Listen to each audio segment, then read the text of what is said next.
वासुदेवाय.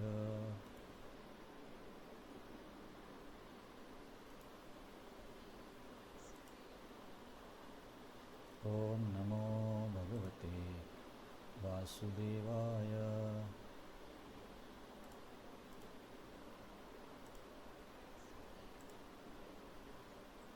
ओम नमो भगवते वासुदेवाय.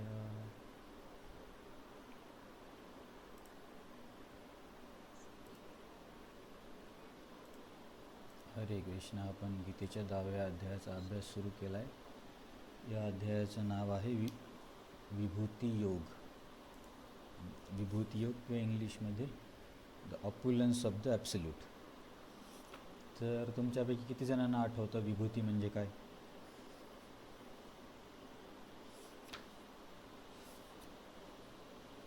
आपण या अध्यायाचं नाव आहे विभूती योग.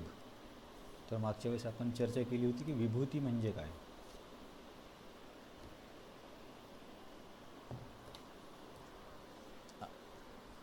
हां बरोबर. हां हां हां बरोबर. हे तर हे विभूतीचे उदाहरणं आहेत. पण विभूती म्हणजे अशी गोष्ट की अशी गोष्ट, वस्तू, पदार्थ, गुण, प्राणी जो विशेष आहे त्याला भगवंत स्वतःची विभूती म्हणतात. समजा कोणत्याही गटामध्ये आता जंगलातील प्राण्यांमध्ये सिंह विशेष आहे, तर भगवंत म्हणतात की जंगली पशुमध्ये मी सिंह आहे. पर्वतांमध्ये हिमालय श्रेष्ठ आहे, तर पर्वतांमध्ये मी हिमालय आहे असं म्हणतात. तर हे विभूती जाणून घेण्याचं किंवा वाचण्याचं कारण काय आहे की व्यक्तीला कुठेही म्हणजे त्याच्या सामान्य जीवनामध्ये तो काही गोष्टी करत असेल तर त्या गोष्टीमध्ये किंवा त्या सिच्युएशनमध्ये किंवा त्या व्यक्तीमध्ये किंवा पर्वतामध्ये त्याला भगवंतांचं स्मरण होऊ शकतं जर त्याला हे विभूती कळल्या तर.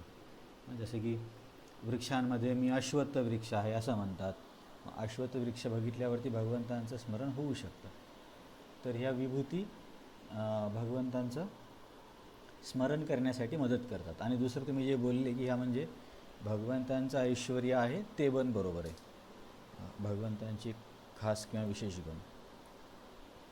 तर भक्ती तर मार्ग प्रेमाचा आहे, मग त्याच्यामध्ये हे ऐश्वर्य वगैरे जाणून घेण्याची काय गरज आहे? असं हे तर ज्ञानी लोकांसारखं झालं, खूप अभ्यास करून जाणून घेणं. भक्ती तर एकदम सहज आहे ना, मग एवढं का किचकट आपण जाणून घेतो?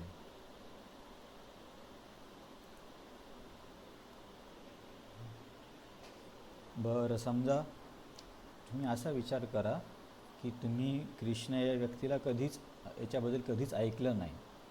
तुम्हाला काहीच माहीत नाही ही व्यक्ती कोण आहे किंवा याने काय कामं केले, आणि तुम्ही अचानक असं ऐकलं की तो एक मुलगा होता, तो चोरून बटर खायचा आणि गाईला घेऊन जायचा. तर अशा व्यक्तीबद्दल तुमच्या मनात भक्ती निर्माण होईल का? नाही होणार ना. कारण आपल्याला काय वाटेल, अरे असे लोक तर गावोगाव किती आहेत.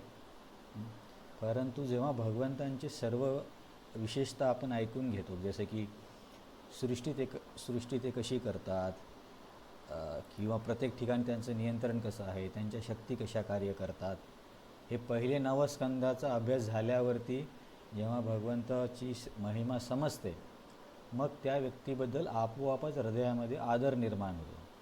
आता आपण असंही कुणाला रस्त्यात पकडून कुणाची भक्ती नाही करत. या अध्यायामध्येच येईल. पुढे भगवंत सांगतील, अहम सर्वस्य प्रभो मत्त सर्व प्रवर्तते इति मत्वा बुधा भाव भजंती. की ज्यांना कळतं की हे माझं ऐश्वर्य किंवा हे जे माझे गुण आहेत हे जेव्हा व्यक्तीला कळते तेव्हा त्याच्या मनामध्ये भक्ती निर्माण होते. भक्ती निर्माण होते म्हणण्यापेक्षा भक्तीसाठी ते पोषक गोष्ट आहे, नाहीतर भक्ती मग भावनिक होऊन जाईल.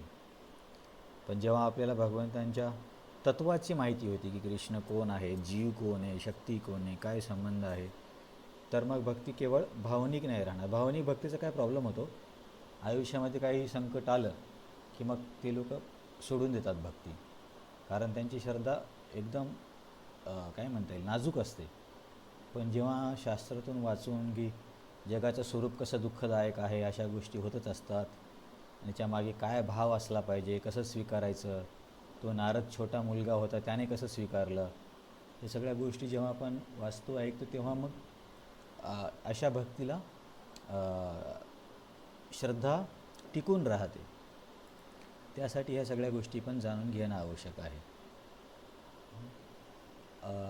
असे म्हणतात ना, भूके पेट भजन ना होय गोपाला, लेलो अपनी कंठी अपनी माला, असे लोक म्हणतात. किंवा भागवतांच्या 6व्या स्कंदामध्ये चित्रकेतू महाराजांचा एक प्रसंग आहे. आता ती कथा तर खूप मोठी आहे. तर त्यांना काय 1 कोटी पत्नी होती असं म्हणतात. तर नंतर मग त्यांना एक मुलगा होतो. तर तो मुलगा होतो तर 99,09,999 स्त्रिया द्वेष करतात आणि त्या मुलाला विष देऊन मारतात. तर तिथे मग त्या मुलाची आई, तिचं नाव आहे कृतदिती, तर ती भगवंतांना खूप म्हणजे दोष देते की परमसत्य काही नाहीच आहे, आणि ते असेल तर त्याला एवढं पण कळत नाही की कोणाचा मृत्यू केला पाहिजे, म्हणजे खूप काय काय बोलते. तर भागवतामध्ये त्यांच्या अशा बोलण्याला चांगलं नाही समजलं की हे खूप चुकीचं आहे, असं नाही बोलायला पाहिजे व्यक्तीने. याचा अर्थ त्यांना भावनिक स्तरावरच राहिले ती व्यक्ती. असं नाही की आपण पण किती जरी तत्त्वाचा अभ्यास करता आपल्यावर परिणाम होणार नाही, असं नाही. परिणाम तर सर्वांवरतीच होतो, पण लगेच भक्ती तरी सोडून देणार नाही. जसं की आता अर्जुनला भगवंतांनी सर्व भगवद्गीता सांगितली होती, परंतु ज्या दिवशी अभिमन्यूला मारलं त्या दिवशी तो रडत होता. म्हणजे आपल्याला तत्त्व माहीत असल्यामुळे आपले हृदय कठोर होईल असं नाही आहे, पण तत्त्व माहीत असल्याने श्रद्धा दृढ होते. भावनिक किंवा कोणी सांगितलं म्हणून श्रद्धा नाही राहत. तर यासाठी या विभूतींना जाणणं किंवा भगवंतांच्या शक्तींना जाणणं आणि भागवतमच्या पण जी सृष्टी लीला आहे किंवा भगवंतांच्या वेगळ्या अवतारांची जी महिमा आहे ती सगळं जाणणं पण मदतकारक आहे भक्तीमध्ये. तर यामुळे आपण या अध्यायामध्ये यामुळे आपण नाही तर भगवंतांनीच विभूती सांगितल्यात. भगवंतच म्हणतात की मी तुला या विभूती सांगेल ज्यामुळे तुझं श्रद्धा अधिक दृढ होईल. तर या विभूती सांगण्याचे पूर्वी हे काही श्लोक आहेत. श्लोक क्रमांक 18पर्यंत जी भक्तीची महिमा सांगितली मागच्या अध्यायामध्ये, 9व्या अध्यायामध्ये, की सर्व ज्ञानाचा राजा आहे, त्याचीच तोच विषय भगवंत समोर घेऊन चाललेत. आणि त्याच्यानंतर मग श्लोक नंबर 19पासून वेगळ्या विभूतीबद्दल सांगतील. तर हे 1 ते 18पर्यंतचे श्लोक खूप महत्त्वाचे आहेत. आणि नंतर तर विभूतीमध्ये तर आपण पटकन म्हणजे एका श्लोकामध्ये 4-4, 5-5 विभूती, तिथे फार जास्त चर्चा करण्यासारखं नाही आहे. म्हणून आपण सुरुवातीच्या 18 श्लोकांना थोडं हळू घेऊ शकतो. तर एकूण 42 श्लोक आहेत. त्याचे 4 विभागात अभ्यास आहे. आपण पहिल्या 7 श्लोकांचा अभ्यास करतो आहे. पहिल्या 7 श्लोकांची थीम किंवा मध्यवर्ती संकल्पना काय आहे की कृष्णाला जाणणं शक्य नाही आहे आणि कृष्ण सर्वांचा उगम आहे. हे या पहिल्या 7 श्लोकांचा सार किंवा मध्यवर्ती म्हणतात ना थीम आहे की कृष्णाला जाणणं शक्य नाही आहे. तर मग आता इथे पहिल्या श्लोकामध्ये भगवंत अर्जुनाला म्हणतात श्री भगवान उवाच. आता ही भगवान शब्दाची व्याख्या कोणी दिली?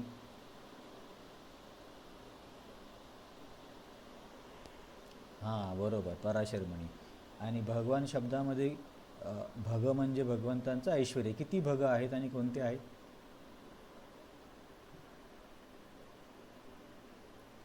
6 कुठले?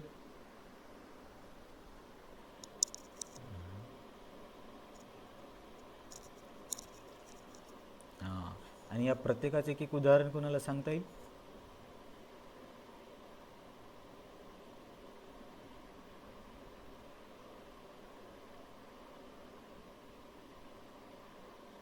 जसं की बलाचं उदाहरण आहे की कृष्ण 7 वर्षाचे होते तरी त्यांनी गोवर्धन पर्वत उचलला, असं कुणाला शक्य आहे?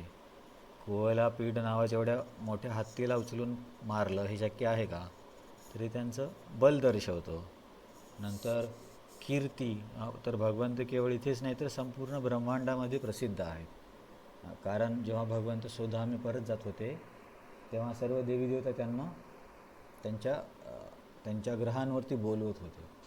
तर सर्वत्र भगवंतांबद्दल त्यांचं यश पसरलेलं आहे. सर्व देवी देवता वगैरे पण त्यांचाच आश्रय घेतात.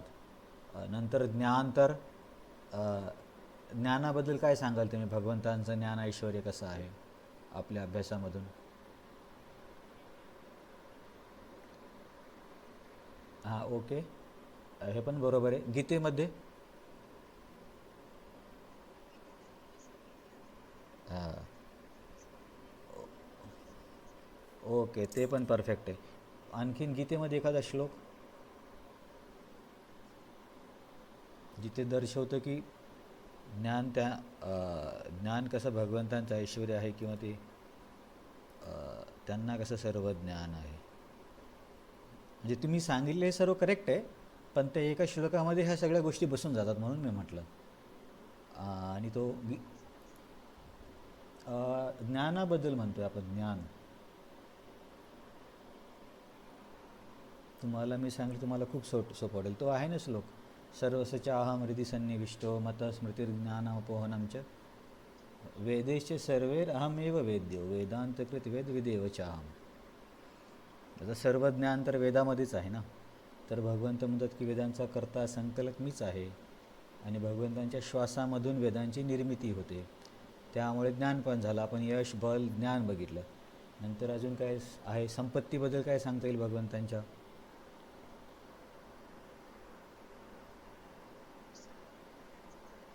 हां, ब्रह्मांडाचे मालक असं पण म्हणू शकतो.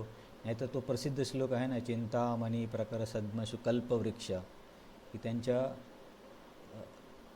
तर त्यांच्या काय म्हणता येईल, ग्रहाला त्यांच्या महलाला चिंतामणी मणी आहेत.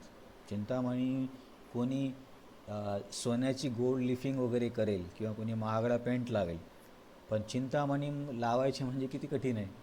तर भगवंतांच्या चिंतामणी मणी आहेत, आणि सगळे वृक्ष कल्पवृक्ष आहेत. तर असा व्यक्ती सर्वात श्रीमंत किंवा सर्वात काय म्हणता येईल, धनवान असणारच. आणि सर्व लोक धन मिळवण्यासाठी कोणाची उपासना करतात? लक्ष्मीची. आणि लक्ष्मी माता भगवंतांची पत्नी आहे. आता तर पत्नी आणि पतीची प्रॉपर्टी एकत्रच असली पाहिजे ना. तर हे झालं यश, बल, ज्ञान, संपत्ती. आता दोन राहिली, वैराग्य, आणखीन काय एक? सौंदर्य. हां, तर सौंदर्याबद्दल काय उदाहरण आहे?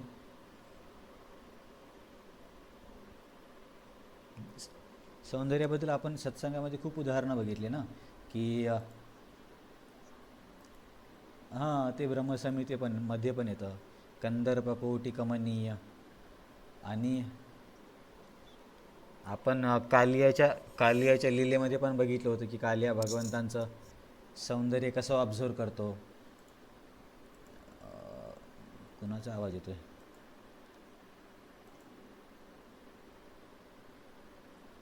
कुणीतरी ट्रेनमध्ये ऐकते का?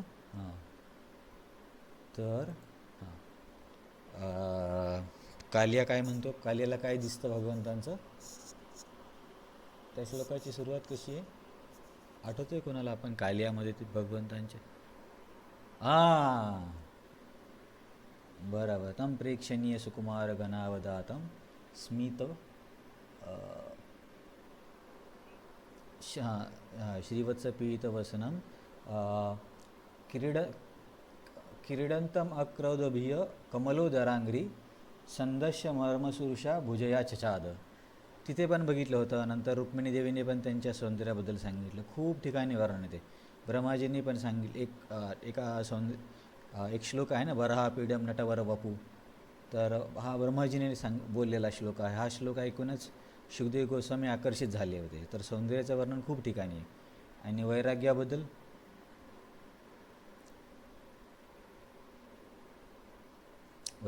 मी तुम्हाला काय सांगितलं ते उदाहरणं? वैराग्याबद्दल आपण हे बघितलं होतं ना, एक तर भगवंत हे सर्व ब्रह्मांड निर्माण करतात आणि शेवटी त्याला लहान मुलं समुद्रकिनाऱ्यावर जसं घर बनवून त्याला शेवटी घरी येताना मोडून निघून जातात, तसंच भगवंताला एवढे मोठे मोठे ब्रह्मांड नष्ट झाल्यानं काहीच फरक पडत नाही. किंवा द्वारकेमध्ये त्यांचं एवढं वैभव होतं, परंतु भगवंत पूर्णपणे अनासक्त होते. सर्व द्वारकेचा नातेवाईकांचा नाश झाला, पण शेवटी भगवंत शांतपणे एका वडाच्या झाडाखाली बसले होते. तर हे पूर्णपणे विरक्त असलेल्या व्यक्तीला शक्य आहे, सामान्य व्यक्ती तर असा करू शकणार नाही ना. तर हे श्री भगवानबद्दल झाले. श्री भगवानची व्याख्या पराशर मुनीने दिलेली आहे. त्याच्यामध्ये 6 गुणधर्म आहेत. त्याचं एखादं उदाहरण तुम्ही लक्षात ठेवू शकता. तर इथे काय म्हणतात भगवंत, भूय एव महाबाहू. भूय म्हणजे पुन्हा. तर आता पुन्हा हा शब्द का आला, तर कदाचित मागच्या वेळेस मी तुम्हाला सांगितलं आहे, आज आचार्यांच्या टीकेमध्ये भेटलं की अर्जुन, मी तुला हे मागच्या अध्यायात बोललो आहे, पण भूय म्हणजे मी तुला पुन्हा बोलणार आहे. कारण मागच्या अध्यायाचा जो भक्तीला सर्व ज्ञानाचा राजा म्हणून सांगितलं आहे, त्याबद्दलच ही पुढच्या 18 श्लोकापर्यंत चर्चा आहे.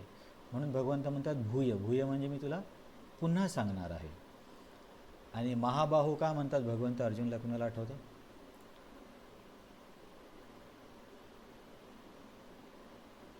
भूय. आता आपण सगळ्या शब्दांचे अर्थ बघितले होते ना, हा शब्द का वापरला, तो शब्द का वापरला.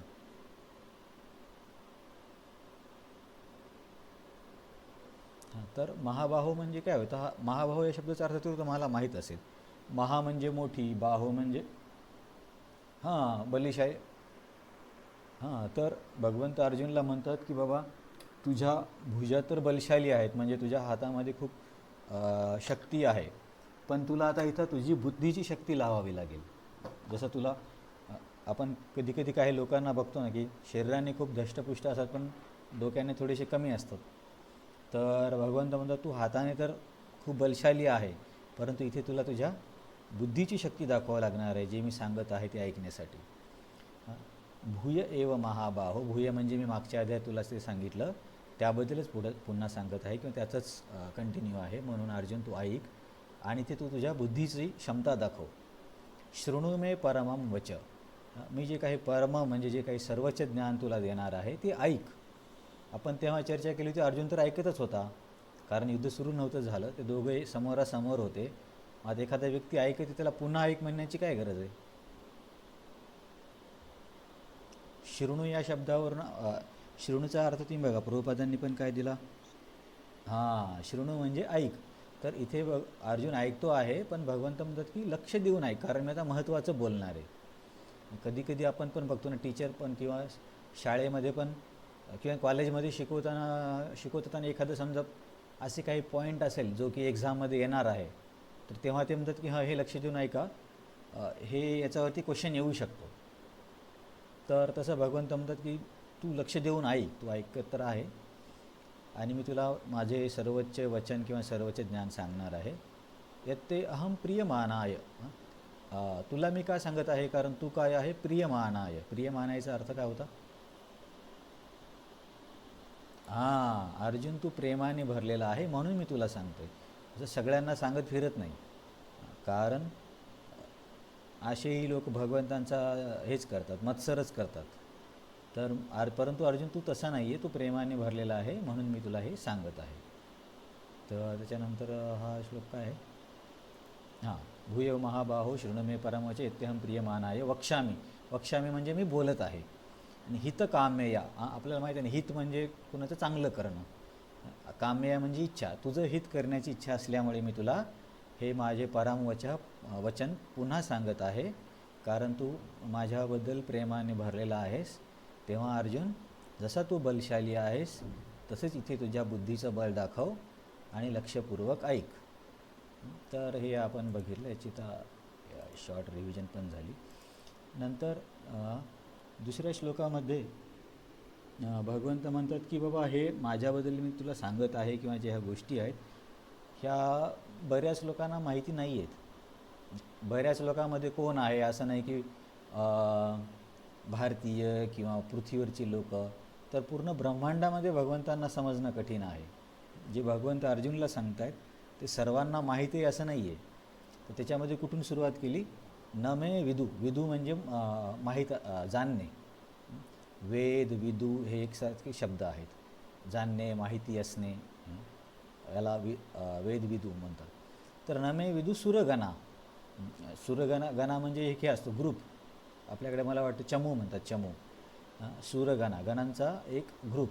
म्हणजे देवतांना पण माझ्याबद्दल माहिती नाही आहे. तर मग देवतांना माझ्याबद्दल माहिती नाही असं म्हटल्यावरती मग असा एक प्रश्न निर्माण होतो की ठीक आहे बाबा, कदाचित देवतांना माहिती नसेल, कारण देवतांना एक सूर्यग्रहांवरती खूप जास्त इंद्रिय भोग असतो, त्यामुळे त्यांचं लक्ष गेलं नसेल. कारण याच्यावरती आपण 5व्या स्कंधातल्या एका श्लोकाची खूप वेळ चर्चा करतो. तो काय श्लोक आहे? न यत्र नारायण पादपंकजा स्मृतीं प्रमुष्टा अतिशय इंद्रिय उत्सवात. इंद्रियाचा अतिशय उत्सव आहे स्वर्गीय ग्रहामध्ये, म्हणून नारायणाच्या चरणाचं स्मरण होत नाही. असंही आपण बघू शकतो की जेव्हा आयुष्यामध्ये खूप काही जास्त आयुष्य आरामात असेल तर लक्ष होत नाही. तर मग असा विश्वनाथ ठाकूर प्रश्न करतात की बाबा कदाचित असं असेल की देवता इंद्रिय भोगामुळे त्यांचा विसर पडला असेल, पण तर साधू ऋषी लोकांनी तर जाणायला पाहिजे. तर भगवंत दुसऱ्या ओळीमध्ये म्हणतात नाही, त्यांना पण माहिती नाही आहे. नमे विदू सुरगणा प्रभोम न महर्षया, महर्षींना पण माहिती नाही आहे. महर्षींना काय माहिती नाही आहे? कारण महर्षींचा आणि सर्वांचा मीच उगम आहे. तर हे समजावून सांगण्यासाठी असं एक उदाहरण दिलं आचार्यांनी की बाबा एखादा मुलगा आहे, त्याला त्याच्या वडिलाच्या जन्माबद्दल तेव्हाच माहीत होईल जेव्हा ते वडील त्याला सांगतील. तर भगवंत सर्वांचेच वडील आहेत ना, महर्षी असो किंवा देवता असो. तर जेवढं भगवंत सांगतील तेच सर्वांना माहिती होईल. असंही समजा गीता आणि भागवतम नसतं तर आपल्याला काय माहीत झालं असतं कृष्णाबद्दल. तर असं म्हणतात की बाबा मी सांगेल त्यानुसार त्यांना पण माहीत होतं, म्हणून यांना पण पूर्णपणे माझ्याबद्दल माहिती नाही आहे. यांना पण काय म्हणतात, महर्षींना पण माहिती नाही आहे. कारण अहम आदिर्हि देवाना महर्षी नामचं सर्वशा, कारण मी दोघांचाही आदी आहे. तर आपण इथं असं आपण चर्चा केली होती ना की कारणपासून तयार झालेला पदार्थाला काय म्हणतात, कारण आणि परिणाम. तर कारणाला परिणाम माहीत असतो, पण परिणामाला कारण माहीत असणं कठीण आहे. कारण भगवंत कारण आहेत आणि बाकी सगळी सृष्टी परिणाम आहे. जसं की समजा माती आहे, मातीपासून आपण मडके बनवले, तर माती कारण आहे आणि मडके परिणाम आहेत. तर असं म्हटलं जातं की परिणामाला कारण माहीत असणं थोडं कठीण असतं किंवा माहीत नसतं, कारण तो त्याचा स्रोत आहे, स्रोताबद्दल पूर्ण माहिती नसते. तर या दुसऱ्या श्लोकामध्ये सांगतात की बाबा देवतांना पण नाही आहे आणि मोठ्या मोठ्या महर्षीगणांना पण माझ्याबद्दल काही माहिती नाही आहे. तर हा श्लोक आपण संपवला. त्याच्यामध्ये मला वाटते फक्त एक काहीतरी उदाहरण राहिलं होतं. तिथे मग आपण हे पण बघितलं होतं की बुद्धीने भगवंतांना जाणणं शक्य नाही. असं नाही की खूप काही शास्त्र माहीत असेल तर आपण भगवंतांना जाणू, असं नाही आहे. भक्ती IQवर डिपेंड नाही आहे, तर भक्तीच्या भावावरती किंवा काय म्हणता येईल भगवंतांबद्दल शरणागतीवरती डिपेंडंट आहे. ते वाक्य कुठं गेलं?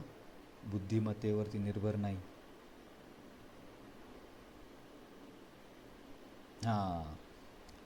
म्हणून मनुष्याने जाणले पाहिजे की श्रीकृष्णांना जाणण्यासाठी विद्वत्ता ही पात्रता असू शकत नाही. तर हे महत्त्वाचं वाक्य. तर याच्यामध्ये हे झालं आपलं.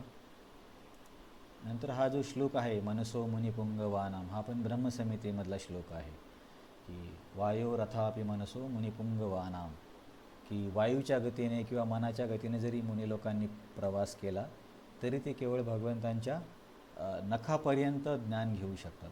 तर मला असा अर्थ वाटतो की नखापर्यंत म्हणजे केवळ ब्रह्मज्योतीबद्दल किंवा ब्रह्मांबद्दलच ज्ञान होतं.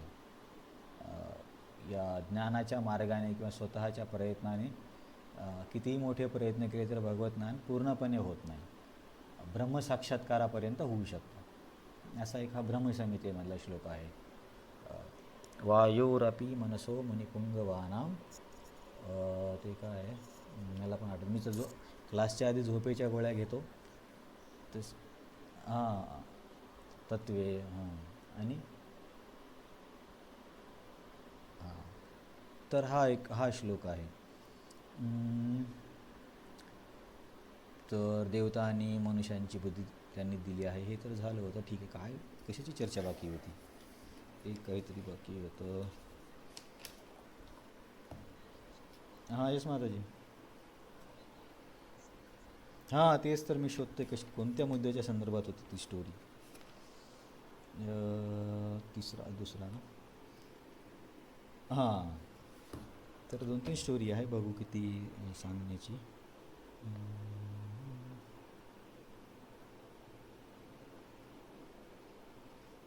हां, तर ही एक स्टोरी अशी होती की भगवंतांना जाणण्यासाठी केवळ भौतिक बुद्धीने त्यांना जाणणं शक्य नाही, याबद्दल अशी एक स्टोरी आहे चैतन्य चरितामृतमध्ये. तर चैतन्य महाप्रभू जेव्हा दक्षिण भारताच्या दौऱ्यावरती होते, तर ते वेगवेगळ्या ठिकाणी देवस्थानांना भेट द्यायचे, म्हणजे महादेवांचे मंदिर किंवा कृष्णाचे मंदिर, आणि त्यांचा प्रवास चालू होता. ते पंढरपूरला पण आले होते. पंढरपूरला 10 दिवस राहिले होते आणि आपल्या मुंबईकडे नालासोपाऱ्याला आले होते, असं चैतन्य चरितामृतमध्ये वर्णन केलं आहे. तर असं दक्षिण भारताच्या भ्रमणामध्ये जेव्हा ते इथे गेले श्रीरंगमला, तर श्रीरंगमला चैतन्य महाप्रभूंनी दर्शना गेले, तर तेव्हा तिथे त्यांनी त्या मंदिरामध्ये बघितले की एक ब्राह्मण गीतेचं पठण करते. गीतेचं पठण म्हणजे फक्त तो श्लोका गात होता गीता घेऊन, आणि त्याला व्यवस्थित वाचता येत नव्हतं.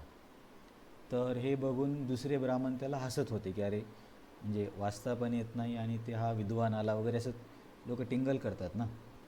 कारण आपल्याला असं वाटतं आपल्याला भगवद्गीता वाचता येते, परंतु एक्झॅक्टली मीटर कसं आहे, कसं गायलं पाहिजे, आपल्याला पण व्यवस्थित माहिती नाही आहे.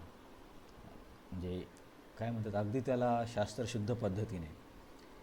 तर हा ब्राह्मण असा वाचत होता. तर चैतन्य महाप्रभू बोलले की तुम्ही का बरं असं वाचताय आणि हे लोक तुम्हाला हसतायत. तर तो म्हणे की विप्र कहे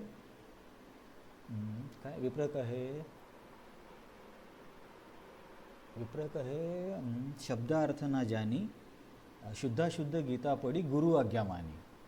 की बाबा मला तर माहिती नाही आहे अर्थाचं शब्द कशा, त्यांनी व्यवस्थित मला वाचता पण येत नाही. मला फक्त एक गोष्ट माहिती आहे की माझ्या गुरुने सांगितले की तू दररोज गीता वाचायची, म्हणजे दररोज 700 श्लोकांचं पठण करायचं. तर त्या व्यक्तीने गुरुच्या आदेशावरती एवढी श्रद्धा ठेवली आणि त्यांना व्यवस्थित वाचता येत नसलं, लोक टिंगल करत होते, तरी पण त्यांचा ते दररोजचा नियम होता. कधी कधी आपल्याला पण असं वाटतं ना की समजा गुरूंनी आपल्याला सेवा दिली, तर मग आपल्याला काय वाटतं, अरे कदाचित म्हणजे बऱ्याचदा असं होतं की गुरुला समजत नसेल अशी सेवा मला दिली. आता समजा मला गुरु बोलले की बाबा तू जव्हारला जाऊन दररोज 2 तास रस्त्यावर कीर्तन करायचं, तर मला काय वाटेल, अरे यांना माहिती नाही का मला गाता येत नाही, अशी सेवा का मला देतात. गंगानाथ प्रभूंना हे सांगायला पाहिजे. परंतु या ब्राह्मणाने तसं नाही केलं. गुरुने मला सांगितलं ना, ठीक आहे, गुरूंच्या वचनावरती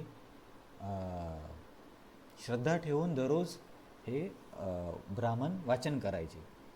आणि मग परत समजा आपण एखादी सेवा घेतली, समजा की बाबा आपल्याला गुरुने सेवा सांगितली, तर ठीक आहे, गुरुच्या शब्दांवरती विश्वास ठेवून आपण करतो आहे.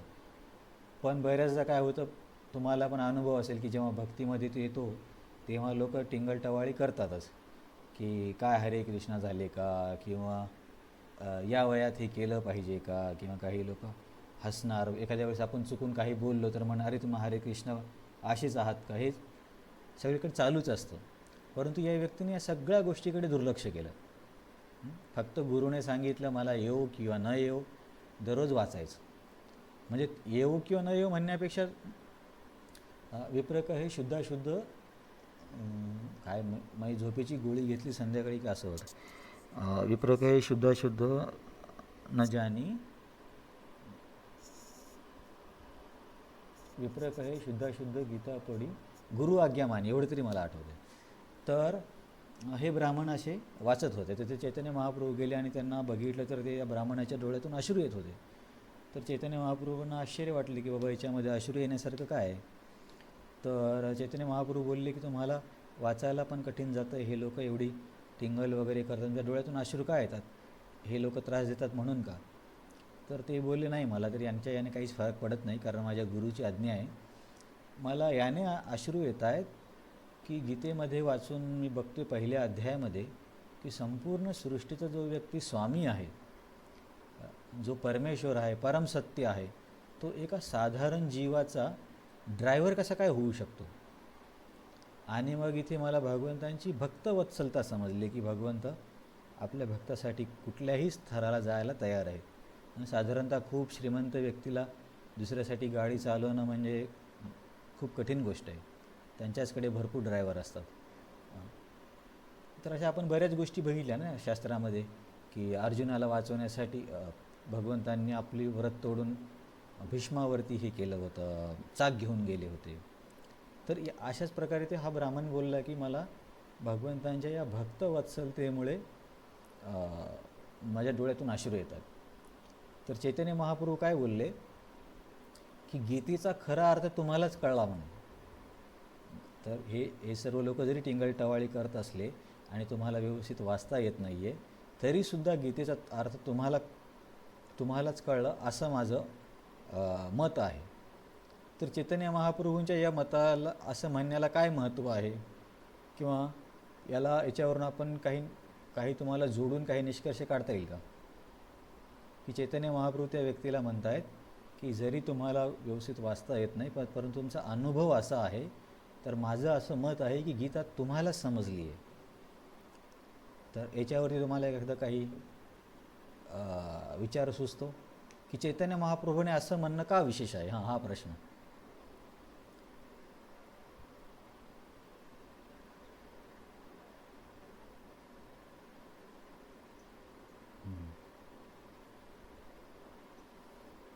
गुरुनी सांगितले. माझा प्रश्न हा आहे की चैतन्य महाप्रभू म्हणतात की मला वाटतं तुम्हाला समजलं, तर चैतन्य महाप्रभूने असं वाक्य म्हणण्यामध्ये काय स्पेशल आहे. वैशाली माताजी आहेस माताजी.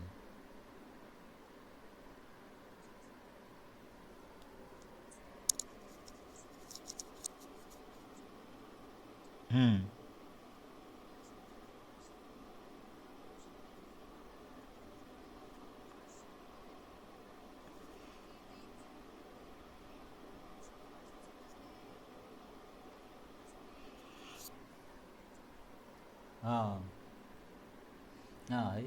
तुमच्या सर्वांचे उत्तर बरोबर आहेत. कदाचित मला प्रश्न व्यवस्थित हे करता येत नाही. मी असं म्हणतोय की चैतन्य महाप्रभूने म्हणणे याला काय महत्त्व आहे. लीना माताजी. Perfect perfect perfect. मला हेच पाहिजे होतं की ज्या व्यक्तीने गीता सांगितली तो व्यक्तीच म्हणतोय की तुम्हाला गीता समजली आहे. कारण चैतन्य महाप्रभूच कृष्ण आहेत ना. तर बाकीच्या लोकांच्या सर्टिफिकेटची काहीच गरज नाही आहे. ज्याने गीता सांगितली तो म्हणतोय की तुम्हाला गीता समजली. हेच मला अपेक्षित होतं. तर ठीक आहे. हरे कृष्ण. थँक्यू. तर हे आपलं ही गोष्ट कशाबद्दल चर्चा केली की प्रभुपाद एक वाक्य लिहितात ना की गीता समजण्यासाठी भौतिक विद्वत्व महत्त्वाचं नाही आहे. तर ह्या ब्राह्मणाच्या उदाहरणामध्ये हे समजतं. तर आज आपण श्लोक नंबर 3ला सुरुवात करू. या श्लोकाचं गायन करूया आधी. यो मामजं अनादिं च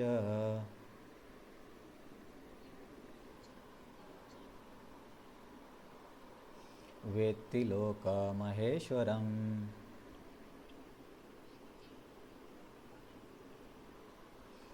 असम्मूढसमर्थेषु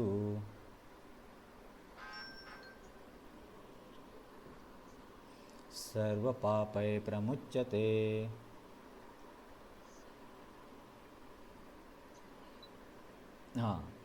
तर पहिल्या श्लोकात भगवंत बोलले मी तुला सांगणार आहे, लक्ष देऊन ऐक. दुसऱ्या श्लोकाबद्दल बोलले की मी तुला सांगतोय पण हे माझ्याबद्दल देवता महर्षी कुणालाच माहिती नाही आहे. माझ्याबद्दल जाणणं एवढं सोपं नाही आहे, कारण मी सर्वांचा स्रोत आहे.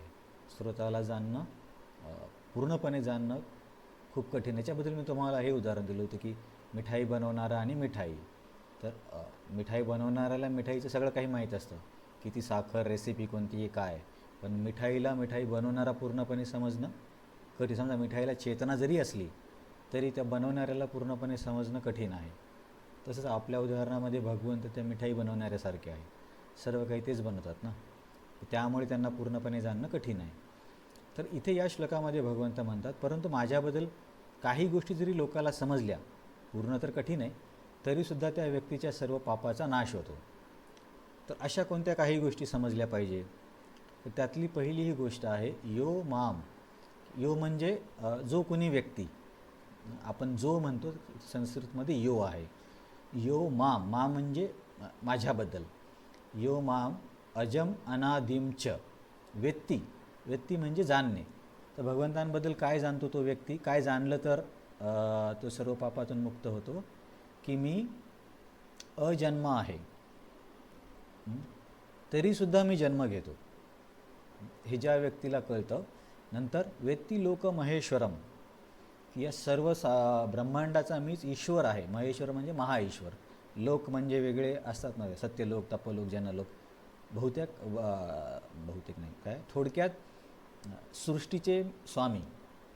ज्या व्यक्तीला कळतं की मी अजन्म आहे तरीसुद्धा जन्म घेतो, ज्या व्यक्तीला कळतं की सर्व सृष्टीचा मी एकमात्र स्वामी आहे, हे त्याला पूर्णपणे कळतं. असमूढ. असमूढ म्हणजे मूढ म्हणजे मूर्ख, असमूढ म्हणजे त्याला योग्य पद्धतीने समजतं. तर मर्तेशु म्हणजे मनुष्य लोकांमध्ये. तर अशा व्यक्तीला काय होतं, तो सर्व पापातून मुक्त होतो. पापातून मुक्त होतो म्हणजे इथे असा पण अर्थ घेतला जातो की त्याला भक्ती करण्यासाठी काहीच अडचणी राहत नाहीत. कारण भक्ती करण्यामध्ये अडचणी काय आहेत की आपल्या मनामधले आधीचे संस्कार तेच आपल्याला नेहमी अनर्थाच्या रूपामध्ये पुढे पुढे येत राहतात. तेच कधी क्रोधाच्या रूपात प्रकट होतात तर कधी मोहाच्या रूपात. पण जेव्हा व्यक्तीला हे पूर्णपणे भगवंतांचं समजतं की भगवंत अजन्म आहेत आणि त्यांचं काही सुरुवात नाही तरीसुद्धा ते जन्म घेतात आणि हे सर्व सृष्टीचे स्वामी आहेत, हे जेव्हा व्यक्तीला समजतं तेव्हा त्याचे सर्व पाप नष्ट होतं. ते पापचा अर्थ आपण जे पाप आणि पुण्य म्हणतो यापेक्षा मनावरतीले संस्कार असा घेतला तर चांगला होईल. मनाचे संस्कार किंवा वासना किंवा स्वभाव. कारण आपण बऱ्याचदा चर्चा केली ना की भक्तीमध्ये पाप आणि पुण्य याचा काही प्रभाव नसतो किंवा त्याला आपण कन्सिडर करत नाही. तर म्हणून पाप पुण्य शब्द आल्यावरती तसा पण अर्थ घेतला जातो. तर अशा व्यक्तीला काय होतं, मग सर्व पापातून मुक्ती होते, म्हणजे त्याच्या वासना नष्ट होतात आणि तो त्याच्या भक्तीमध्ये मग आता काही अडथळा राहत नाही. तर हा पहिल्या श्लोकामध्ये ऐकून घे, दुसऱ्या श्लोकामध्ये माझ्याबद्दल समजणं एवढं सोपं नाही, तिसऱ्या श्लोकामध्ये एवढं जरी समजलं तरी त्या व्यक्तीचे सगळे अडथळे नष्ट होतील, त्याचे सर्व पाप नष्ट होतील. तर मग आपल्याला असं वाटतं अरे एवढं काही समजणं कठीण आहे की कृष्ण अजन्म आहे तरी जन्म घेतो. आता आपण क्लासमध्ये ऐकलं वगैरे म्हणून आपल्याला म्हणजे माहीत आहे असं आहे, पण ते पूर्णपणे त्याचा आपल्याला साक्षात्कार झाला किंवा ती गोष्ट कळली असं नाही आहे. समजा तुम्ही 2 मिनटं विचार करत बसले घरी की कृष्ण अजन्म आहे. अजन्म या शब्दाचा अर्थ असा होतो जो कधीच जन्म घेत नाही. अजन्माचा सरळ सरळ अर्थ तोच आहे. परंतु भगवंत म्हणतात मी जन्म पण घेतो. तर हे दोन्ही वाक्य एकदम परस्पर विरोधी आहेत. की समजा एखादा व्यक्ती असा बोलला की मी पाण्यामध्ये पण जातो पण मी पाण्याने ओला होत नाही. आता हे दोन्ही वाक्य एकदम परस्पर विरोधी, असं कसं काय होऊ शकेल? म्हणजे आता ते बाकीचे काही काय म्हणतात कारणं जोडायचे नाही, काहीतरी सूट घालून गेला असेल तसं नाही. सामान्य व्यक्ती समजा तो बोलला की मी पाण्यात जातो परंतु पाण्याने मी भिजत नाही, तर एकदम परस्पर विरोधी वाक्य आहेत. तर तसंच मी अजन्म अनादी आहे, माझा जन्म होत नाही. अजन्म शब्दाचा सरळ सरळ अर्थ ज्याचा जन्म होत नाही, आणि अजन्म अजम योमाम अजम अनादिमच, आणि तरी माझं काय होतं, अजम म्हणजे जन्म होतो. ज्याचा जन्म होत नाही त्याचा जन्म होतो. तर हे तर एकदम परस्पर विरोधी आहे. तर मग हे कसं समजायचं? तर याच्यासाठी आचार्य पण आणि इथे गीतेमध्ये पण एक गोष्ट सांगितली आहे की भगवंतांची एक विशेष शक्ती आहे, तिला म्हणतात अचिंत्य शक्ती. आपल्याला अचिंत्य शक्ती या शक्तीचा स्वीकार करावाच लागेल, नाहीतर भगवंतांच्या वर्णनाबद्दल अशा बऱ्याच गोष्टी येतील की ते आपल्याला समजणं खूप कठीण आहे. अरे असं कसं काय होऊ शकतं? शेवटी एक लक्षात ठेवायचं की भगवंतांकडे भरपूर शक्ती आहेत, जसे की सत्यसंकल्पा शक्ती, नंतर कोणती आहे भक्तवत्सलता, नंतर ही अचिंत्य शक्ती. अचिंत्य शक्ती म्हणजे जी गोष्ट आपल्याला वाटते की शक्यच नाही आहे, परस्पर विरोधी आणि ती होऊ शकत नाही, परंतु भगवंत ती गोष्ट करू शकतात. मग याचं कसं काय होऊ शकतं, तर अचिंत्य शक्ती आहे. पण अचिंत्य जास्त बोलले लोक काय म्हणतात, अरे तुमचं तर हे मग बेस्ट आहे, उत्तर नाही आले की शेवटी सांगून टाकायचं अचिंत्य शक्ती आहे. तर ती आहे, पण आपण समजून घेण्याचा प्रयत्न आधी केला पाहिजे. परंतु एक गोष्ट ही पण लक्षात ठेवली पाहिजे की पूर्णपणे भगवंतांना समजणं शक्य नाही. त्यांची अचिंत्य शक्ती आहे ती कशी कार्य करते ते जाणणं खूप कठीण आहे. पण तरीसुद्धा आपण त्यांच्या इतर गोष्टी जाणून घेण्याचा प्रयत्न करतो की बाबा भक्तांबद्दल कशी त्यांची भक्तवत्सलता आहे, किंवा त्यांची भक्ती कशी केली पाहिजे, किंवा त्यांना काय आवडतं, ह्या छोट्या छोट्या गोष्टी आपल्याला, छोट्या छोट्या नाही, ह्या गोष्टी माहिती आहेत. परंतु त्यांच्या चारित्र्यामध्ये अशा काही गोष्टी आहेत की त्यांना समजणं शक्यच नाही आहे. तर अशा वेळी एक गोष्ट आपण लक्षात ठेवायची की भगवंतांकडे अचिंत्य शक्ती आहे या वाक्याचा आपल्याला स्वीकार करावा लागेल. कारण हे जर आपण मान्य नाही केलं तर मग याला दुसरं कुठलं स्पष्टीकरण नाही आहे. कसं समजावून सांगायचं? अजन्मा, ज्याचा जन्म होत नाही आणि तो जन्म घेतो, याला दुसऱ्या कुठल्याच पद्धतीने कशाच पद्धतीने समजावून नाही सांगता येत कोणत्याही शास्त्रात कोणत्याही व्यक्तीला. त्याच्यासाठी तुम्हाला भगवंतांकडे अचिंत्य शक्ती आहे आणि त्या अचिंत्य शक्तीने हे शक्य आहे हे स्वीकारावं लागेल. तर थोडंसं तुम्हाला कदाचित हा नवीन कन्सेप्ट वाटत असेल. तर मग काही लोकांचं काय म्हणणं आहे की बाबा समजा भगवंतांनी जो देवकी मातेच्या गर्भातून जन्म घेतला तर तो म्हणजे जन्म नाही आहे, तर तो हे आहे काय म्हणता येईल, एक भ्रम आहे. तर तुम्हाला काय वाटतं, हे याला भ्रम समजलं पाहिजे की नाही समजलं पाहिजे?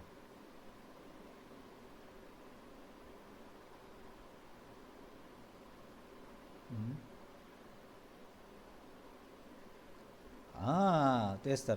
अरे भगवंतांचा जन्म जर भ्रम असता तर आपण मग अशा व्यक्तीची भक्ती कशाला केली असती? तर तर जे काही लोक असे म्हणतात की बाबा हे जी जन्म वगैरे त्यांनी घेतला तो फक्त दाखवण्यापुरता होता, तर ते चुकीचं आहे, असं नाही आहे. तर भगवंत अजन्म आहे तरीसुद्धा वसुदेव आणि देवकीकडून त्यांनी जन्म घेतला, हे दोन्ही पण सत्य आहे. इथं असा विचार नाही लावता येत की हा फक्त दिखावा होता. तर तो जन्म खरा जन्म आहे, खरंच भगवंतांनी त्यांच्या पोटी जन्म घेतला, 3 वेळेस घेतला. तर त्याच्यामुळे हा पण काय म्हणतील, हा पण तर्क नाही लागत की अरे हे तर फक्त बोलण्यासाठी बोलले, तसं नाही आहे. आता याच्याबद्दल आणखीन एक उदाहरण दिलं जातं की अचिंत्य शक्तीबद्दल. दामोदर लीलेचं उदाहरण आहे, मला वाटते प्रभुपादांनी पण दिलं असेल, विश्वनाथ ठाकूर देतात की दामोदर लीलामध्ये एक गोष्ट समजणं कशी कठीण आहे की यशोदामाई दररोज भगवंतांचा शृंगार करायची आणि त्या शृंगारामध्ये दररोज त्यांच्या कमरेला जे काही दागिना असतो सोन्याचा वगैरे, कमरपट्टा म्हणत असतील, काय नाव आहे मला पण आठवत नाही, तर जो असा सोन्याचा दागिना आहे तर ती दररोज घालायची यशोदामाई. आणि दररोज म्हणजे यावेळेस भगवंत किती 3-4 वर्षाचे तरी होते. तर 3-4 वर्षाच्या मुलाचे दररोज शृंगार करणारी व्यक्ती काही वेळात त्याच यशोदामाईला दोरीने त्यांची कंबर बांधता येत नव्हती. आणि दोरी अशी अशी नाही की छोटीशी दोरी घेतली, पूर्ण घरातली आजूबाजूच्या लोकांची सगळ्यांच्या दोऱ्या जमा केल्या तरीसुद्धा भगवंतांची कमर बांधता येत नव्हती. तर हे कसं शक्य आहे?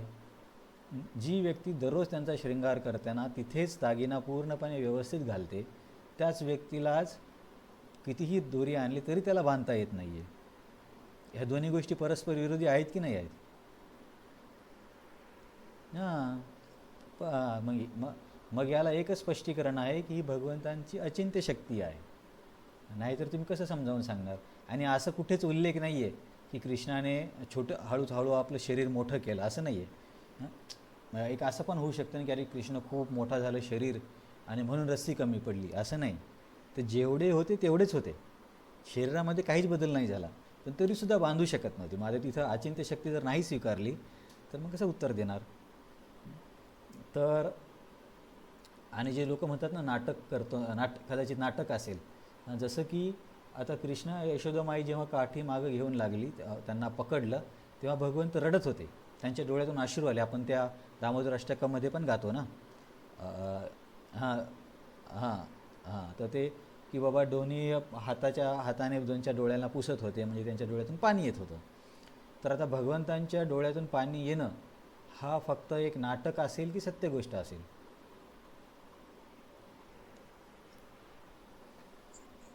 हां, हे सत्य आहे. तर बरेचसे लोक काय म्हणतात की अरे ते तर परमेश्वर आहेत, त्यांच्याकडे सर्व शक्ती आहे. ते फक्त लीला करण्यासाठी त्यांच्या डोळ्यातून पाणी येत असतील असं नाही आहे. तर पूर्णपणे भगवंत त्या लीलेमध्ये रममान होतात आणि आपलं ऐश्वर सर्व काही विसरून जातात आणि त्यांच्या डोळ्यात येणारे अश्रू सत्य आहेत. हे कोण सांगितलं? कुंती महाराणीच्या प्रार्थनेमध्ये एक श्लोक आहे, गोप्या त्वयी उदागदे दाम तावद. त्यांच्या प्रार्थनेमध्ये हा एक श्लोक येतो की कृष्णा, की तू एकदा हे करत होतास की खोडी करत होतास, तर यशोदामाईने तुला बांधण्याचा प्रयत्न केला, परंतु तुला बांधू शकत नव्हते आणि तुझ्या डोळ्यातून अश्रू येत होते. परंतु ते अश्रू सत्य आहेत, पण तुझ्यामध्ये ह्या दोन्ही गोष्टी कशा काय आहेत हे समजणं खूप कठीण आहे.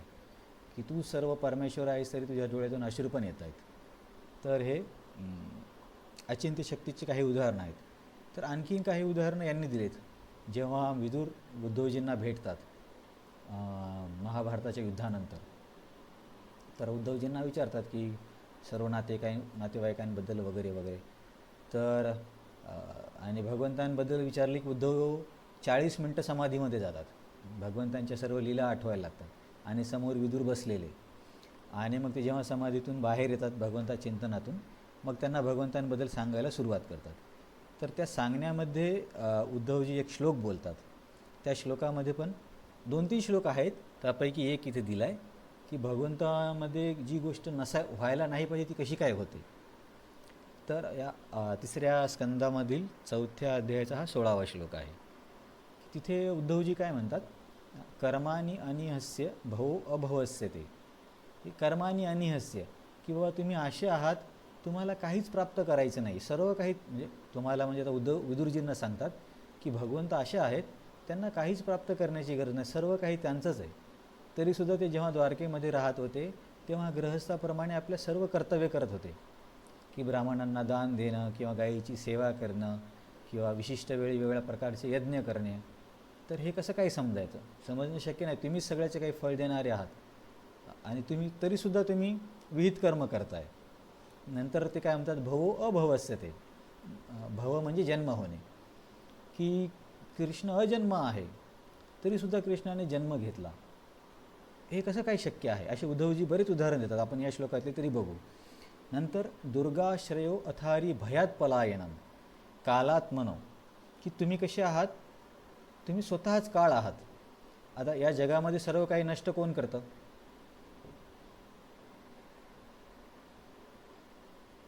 हां, सर्व काही काळच नष्ट करतोय ना. आता आपलं शरीर पण नष्ट होत चाललं आहे, ते काळाच्या प्रभावानेच होतं ना. कोणाचा मृत्यू आल्यावरती पण आपण म्हणतो काळ आला, किंवा सगळ्या गोष्टी जगातल्या क्षीण होत चालल्यात, तो काळाचा प्रभाव आहे. तर इथे उद्धवजी म्हणतात की हा काळ भगवंतांच्या आदेशाखाली कार्य करतो आणि जो काळ सर्वांचा नाश करतो तो यांच्या आदेशाखाली कार्य करतो. आता याच्याबद्दल तो हे श्लोक आहे, यच्चक्षुरेश सविता सकल ग्रहाणां राजा समस्त सुरमूर्ती अशेष तेजा यस्य आज्ञया संभृत कालचक्रो गोविंदमादिपुरुषम तमहं भजामि. की यस्य आज्ञया संभृती कालचक्रो, की यांच्या आज्ञेनं काळचक्र चालतं आणि काळचक्र सर्व काही नष्ट करतं. तर आणखीन एक उदाहरण आहे, मदभयात वाती वातोयम सूर्यस्तप्ती मदभयात दहती अग्निर्वर्षती इंद्रो मृत्यूश्चरती मदभयात. की सूर्य माझ्या भयात म्हणजे माझ्या आदेशाखाली प्रकाश देतात, किंवा इंद्रदेव पाऊस देतात, किंवा मृत्यूदेवता पण माझ्या आदेशाखालीच आहे. आणि ते काळाबद्दल सांगितलं. तर इथे हे काय म्हणतायत उद्धवजी, की ज्या व्यक्तीच्या आदेशाखाली काळचक्र काम करतो, जो की सर्वांना नष्ट करतो, असा व्यक्ती शत्रूपासून घाबरून किल्ल्यामध्ये लपून बसतो. हे कसं काही समजायचं? तर कधी भगवंत बसले होते लपून?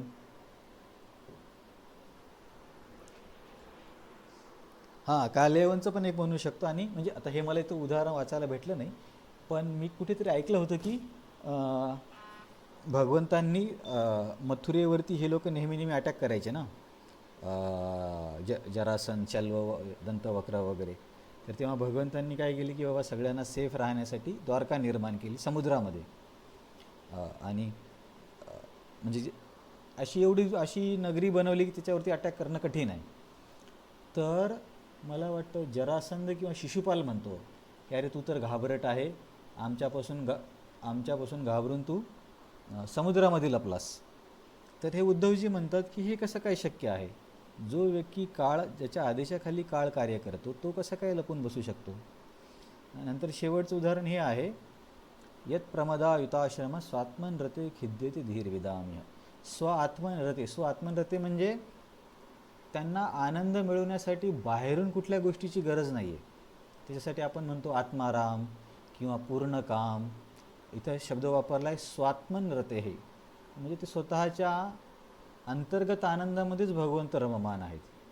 उलट त्यांच्यापासून इतरांना आनंद मिळतो किंवा इतरांना जो काही आनंद मिळतो तो त्यांच्यापासून मिळालेला आहे. तर इथे उद्धवजी काय म्हणतात, तर ज्या व्यक्तीला बाहेरून आनंदाची गरज नाही आहे, परंतु त्या व्यक्तीने गृहस्थ आश्रम किती 16,108 पत्नीसोबत कसं काय केलं, आणि एकदम सामान्य गृहस्थासारखं की त्यांना त्या गृहस्थीमधून आनंद मिळतो. आता गृहस्थीमध्ये पण समजा मुलं आहेत किंवा एकमेकांसोबतचं बोलणं आहे, जे काही मैत्री आहे, तर तो एक आनंदच आहे. तर भगवंतांना तर याची आनंद घेण्याची गरज नाही आहे. तर उद्धवजी इथे असे उदाहरणं सांगतात की ह्या सगळ्या गोष्टी समजणं कठीण आहे, म्हणून खिद्यती धीर विदाम इह, की हे जाणून जे श्रेष्ठ लोक आहेत, विदाम म्हणजे ज्ञानी लोक आहेत, त्यांना पण समजत नाही की भगवंतांच्या चारित्र्यामधले हे असे गुण कसे काही समजायचे, एकदम परस्पर विरोधी. तर तसाच एक गुण इथे सांगितला आजच्या श्लोकामध्ये. तर हे विश्वनाथ चक्रवर्ती ठाकूरांनी त्याच्याबद्दल उदाहरण दिले या श्लोकाचं. तिथे काही भगवंतांच्या चरित्र्यामधले परस्पर विरोधी गोष्टी आहेत. तर जेव्हा म्हणजे आपण नक्की शास्त्राच्या आधारे काही गोष्टी समजून घेण्याचा प्रयत्न केला पाहिजे. जीवतत्व काय, ईश्वरतत्व काय, हे सगळ्या गोष्टी समजून घेतल्या पाहिजे. पण एक गोष्ट ही पण लक्षात ठेवली पाहिजे की काही गोष्टी अशा आहेत त्या आपल्याला नाही समजणार, आपल्याला आणि कुणाला समजणार नाहीत. कारण भगवंतांकडे कोणती शक्ती आहे? कोणती शक्ती आहे? हां, अचिंत्य शक्ती. हे पण लक्षात ठेवावं लागेल की पूर्णपणे भगवंतांना जाणणं शक्य नाही. तर इथे एक असा प्रश्न येतो, मला नोट्समध्ये घेतला आहे.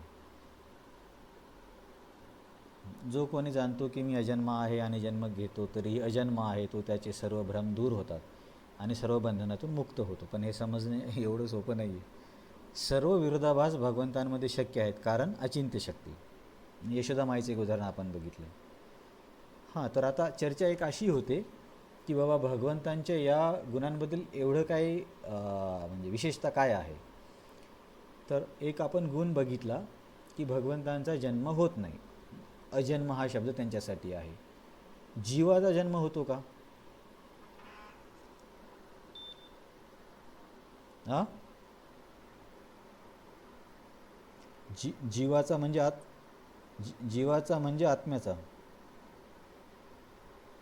नाही. आत्म्याचा जन्म, हां, तर आत्म्याचा जन्म होत नाही. तर मग इथे आचार्यांनी एक म्हणजे असं एक चर्चा घेतली आहे की भगवंताचा जन्म होत नाही याच्यात एवढं काय विशेष, आत्म्याचा पण जन्म होत नाही. तर एक विशेष काय आहे, आत्म्याचा जन्म होत नाही पण आत्म्याला शरीर बदलावं लागतं. आपण मागच्या वेळेस दुसरं शरीर घेतलं, तर यावेळेस वेगळं शरीर घेतलं.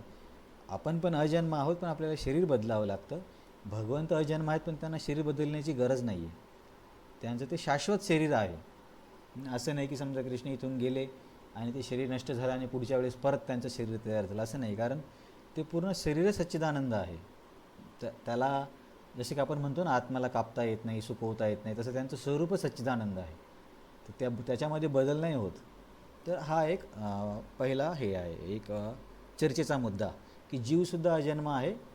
तर त्याचं उत्तर आहे बरोबर आहे, परंतु जीवाला शरीर बदलावं लागतं, भगवंतांना शरीर बदलण्याची गरज नाही. तर मग नंतर कोणी म्हणेल की ठीक आहे, पण जे कोणते जीवात्मे आहेत, जे मुक्त जीवात्मे आहेत ते पण अजन्म आहेत आणि त्यांना पण शरीर बदलावं लागत नाही. आता समजा एखादा व्यक्ती भक्ती करून तो मुक्त झाला आणि तो वैकुंठात गेला किंवा गोलोकमध्ये गेला, तर त्याला पुन्हा जन्म घेण्याची गरज आहे का? नाही. तर मग प्रश्न असा येईल की मग याच्यामध्ये काय विशेष आहे की भगवंत अजन्म हा मुक्त जीव पण अजन्म आहे. तर हे समजावून सांगण्यासाठी त्यांनी हे स्पष्टीकरण दिलं. परंतु या जीवाच्या मुक्तीला सुरुवात आहे. आता इथून जीव मुक्त होऊन गेला याचा अर्थ तो कधीतरी बद्ध होता. बद्ध होता, त्याने नंतर साधना केली आणि मुक्त झाला. परंतु भगवंत असे नाहीत, ते अनादी काळापासूनच स्वयंपूर्ण आहेत, त्यांच्यावरती कधी बंधन नाही आहे. बेसिकली काय, भगवंतांच्या एका गुणाला आपण वेगवेगळ्या व्यक्तींसोबत तुलना करतो आहे अजन्मा या शब्दाची. भगवंत अजन्म आहेत, त्याच्यात विशेष काय आहे? जीवसुद्धा अजन्म आहे, परंतु त्यांना शरीर बदलावं लागतं. मुक्त जीव पण अजन्म आहेत, त्यांना शरीर बदलण्याची पण गरज नाही, कारण ते वैकुंठधामी आहेत. परंतु त्यांच्यामध्ये एक कमतरता ही आहे की त्यांच्या मुक्तीला सुरुवात आहे, नेहमी ते मुक्त नव्हते. मग तिसरा एक प्रश्न असा येईल, परंतु जे नित्यमुक्त जीव आहेत त्यांच्या मुक्तीला पण सुरुवात नाही आहे, ते अजन्मा पण आहेत आणि त्यांना शरीर पण बदलावं लागत नाही. म्हणजे हे जीव तर भगवंतासारखेच झाले. तर त्याचं स्पष्टीकरण देण्यासाठी आचार्य सांगतात की त्याच्यासाठी हा पुढचा शब्द वाचा, महेश्वरम. की जीव जरी हे नित्यमुक्त जीव जरी नेहमी मुक्त होते, त्यांना शरीर बदलावं लागत नाही, अजन्म आहेत, परंतु असा कुठलाच नित्यमुक्त जीव म्हणू शकत नाही की मी लोकमहेश्वरम आहे, की मी संपूर्ण सृष्टीचा मी स्वामी आहे. भक्तिविनोद ठाकूरांचं एक पुस्तक आहे जैवधर्म म्हणून. तर तिथे त्यांनी एका ठिकाणी सांगितलं की जीवात्मा कोणत्याही स्वरूपात, म्हणजे बद्ध असो, मुक्त असो, नित्यमुक्त असो, तो कधीही मायेचा स्वामी होत नाही. तर मायेवरती स्वामित्व केवळ भगवंतांचं आहे. किंवा पूर्ण सृष्टी निर्माण करणे, संहार करणं हे मुक्त जीवाला पण जमत नाही. ही गोष्ट फक्त भगवंतांनाच करता येते. त्याच्यामुळे भगवंतांच्या या गुणाला कसं विशेषत्व आहे हे समजावून सांगण्यासाठी आचार्यांनी एक ही चर्चा घेतली. भगवंत अजन्म आहेत, जीव पण अजन्म आहे, परंतु जीवाला शरीर बदलावं लागतं. मुक्त जीव अजन्म आहे, त्यांना शरीर बदलण्याची गरज नाही, परंतु त्यांच्या मुक्तीला सुरुवात आहे. भगवंतांमध्ये असं नाही आहे. नित्यमुक्त जीव, त्यांच्या मुक्तीला सुरुवात नाही आहे, ते अजन्म आहेत, त्यांना शरीर पण बदलावं लागत नाही, परंतु ते सर्व लोक महेश्वर नाही आहेत. तर फक्त भगवंतच असे आहेत की सगळ्या अटीला ते पूर्ण करू शकतात. आणि हे ज्या व्यक्तीला पूर्णपणे समजतं, पूर्णपणे म्हणण्यापेक्षा साक्षात्कारासारखं समजतं, त्या व्यक्तीला त्याचे सर्व पाप नष्ट होतात. पाप म्हणजे हृदयातले जे विकार आहेत ते नष्ट होतात आणि त्याची भक्तीमध्ये प्रगती खूप होते. तर आता हे समजणं किती कठीण आहे. पण नाही समजलं तर मुक्ती होणार नाही असं नाही आहे. जसे आपण भक्ती करत जाऊ तशा गोष्टींचं आकलन वाढत जातं. बऱ्याचशा गोष्टींचा हृदयातून पण बोध होतो. सर्व काही वाचून नाही येत. तर ते आहे ना, दिव्य ज्ञान हृदय प्रकाशितो. हृदयामध्ये पण काही गोष्टी समजतात. तर त्यांचा जन्म हा खरा आहे, भ्रम नाही, आणि ते अजन्मसुद्धा आहेत. हे महत्त्वाची वाक्य आहे. कारण काही लोक म्हणतात की जो देवकीच्या पोटी जन्माला आला तो भ्रम होता, असं नाही आहे. आणि ज्यांना हे भगवंतांची अचिंत्य शक्ती समजते तेच लोक बुद्धिमान आहेत. असमूढ हा शब्द आला ना, असमूढ म्हणजे बुद्धिमान. तर पहिल्या श्लोकामध्ये काय बोलले, मी तुला काहीतरी एकदम परमवचन सांगणार आहे, महत्त्वाचं, ऐक लक्ष देऊन. दुसऱ्या श्लोकात काय बोलले, मी तुला सांगणार आहे, पण बऱ्याच लोकांना हे माहीत नाही, देवाला पण माहीत नाही, महर्षींना पण माहीत नाही. मग तिसऱ्या श्लोकामध्ये काय म्हणतात, माझ्याबद्दल सर्वच सोडून दे, पण या थोड्याफार गोष्टी जरी कळल्या तरी व्यक्ती मुक्ती प्राप्त करेल. काय की मी अजन्म आहे पण जन्म आहे हे त्याला समजलं पाहिजे. केवळ पुस्तकात वाचून अरे हां दिलं तर असेल असं नाही. ज्याला समजतं आणि मी सर्व काही सृष्टीचा स्वामी आहे, जेव्हा त्याला त्याचा साक्षात्कार होतं किंवा पूर्णपणे माहिती होते. माहिती म्हणण्यापेक्षा साक्षात्कार हा शब्द चांगला आहे. माहिती कारण नुसतं वाचन करून पण माहिती होऊ शकते, पण अनुभव येणं महत्त्वाचं आहे. तर असा व्यक्तीच खरा बुद्धिमान आहे. त्याच्या हृदयातले सर्व विकार नष्ट होतात, त्याला मुक्ती प्राप्त होते किंवा त्याच्या भक्तीमधले सर्व अडथळे नष्ट होतात. असा या श्लोकाचा अर्थ आहे. प्रभुपादांनी काही सांगितलं का मी वेगळ्या प्रमाणे? प्रभुपादांनी तात्पर्यामध्ये पहिल्या पान नंबर 365 श्लोक क्रमांक 3च्या तात्पर्यात पहिल्या उतार्यामध्ये भगवंतांना जाणणं किती दुर्मिळ आहे याबद्दल एक विधान केले. 7व्या अध्यायातून. आपण बघितलं होतं ना 7व्या अध्यायामध्ये की अरे सर्व लोकांना माहिती आहे तर सर्वच लोक जातील, सर्व लोक जातील किंवा हे एवढं सरळ तर सर्व लोक करतील. तिथे एक शब्द येतो ना, मनुष्यानाम सहस्रेषु कश्चित यतती सिद्धये यततामपि सिद्धानाम कश्चिन माम वेति तत्वतः. की हजारो मनुष्यापैकी एखाद्याला म्हणजे हजारो नाही करोडोमध्ये एखाद्याला आध्यात्मिक प्रगतीची इच्छा होते. मनुष्यानाम सहस्री कश्चित यतती सिद्धये यततामपि सिद्धानाम. आणि अशी साधना करणाऱ्या लोकांमध्ये करोडो लोक असतील, त्याच्यापैकी एखाद्याला मला तो जाणू शकतो. तर हा श्लोक कशासाठी होता की भगवंतांना जाणणं किती दुर्मिळ आहे. कारण इथे भगवंत त्याच आशयानं बोलतात ना की माझ्याबद्दल समजणं शक्य नाही आहे आणि ज्याला हे समजतं तो मुक्त होतो. तर त्याला अनुसरून प्रभुपाद सांगतात की खरंच हे किती दुर्मिळ आहे. याची चर्चा आधीसुद्धा झाली आहे. मनुष्यानाम सहस्रेषु कश्चित यतती सिद्धये यततामपि सिद्धानाम कश्चिन माम वेति तत्वतः. नंतर लोकमहेश्वराबद्दल प्रभुपाद म्हणतात, पुरुषोत्तम भगवान अस्तित्वातील प्रत्येक वस्तूचा स्वामी अजन्मा म्हणून जाणतो हा व्यक्ती. तो आध्यात्मिक साक्षात्कार झालेला, आता हा शब्द चांगला आहे माहिती असणे म्हणण्यापेक्षा, तो आध्यात्मिक साक्षात्कार झालेला अत्यंत यशस्वी मनुष्य होय. असा साक्षात्कार व्हायला पाहिजे. बरं, मला असं सांगायच्या आधी कुठं चर्चा आली की भगवंतांच्या जन्माबद्दल जाणल्यामुळे व्यक्तीला मुक्ती मिळू शकते? खूप प्रसिद्ध श्लोक आहे, याच्यापूर्वी पण आला. परफेक्ट. तिथं पण यासारखी चर्चा तिथे पण आहे. जन्मकर्मच मे दिव्यम एवं विवेति तत्वतः त्यक्त्वा पुनर्देहम नवे. तर तिथला आशय आणि इथला आशय सारखाच आहे की माझं जन्म आणि कर्म दिव्य आहे. ज्याला समजतं त्याला परत जन्म घ्यावा लागत नाही. जन्म दिव्य आहेचा अर्थ हा होतो की अजन्म आहे तरी तो जन्म घेतो. आणि कर्माचे की वेगळे भगवंतांचे कार्य आहे ते समजणं कठीण आहे, त्यांच्यामध्ये विरोधाभास आहे. परंतु ज्या व्यक्तीला समजतं तो त्याला परत जन्म घेण्याची गरज नाही. तर या दोन्ही श्लोकांचा आशय एकसारखाच आहे. प्रभुपादाने तात्पर्यामध्ये जे आपण मुद्द्यांची चर्चा केली की बाबा जीवाचा पण जन्म होत नाही, मग पण आपण बघितले नाही तर परंतु त्याला शरीर बदलावं लागतं, त्याबद्दल प्रभुपाद म्हणतात. दुसऱ्या उतार्यात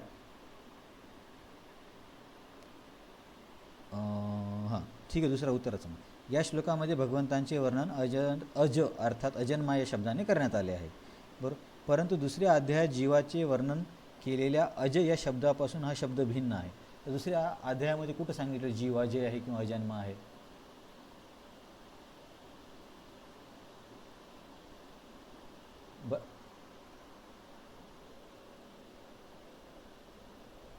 ओके. परंतु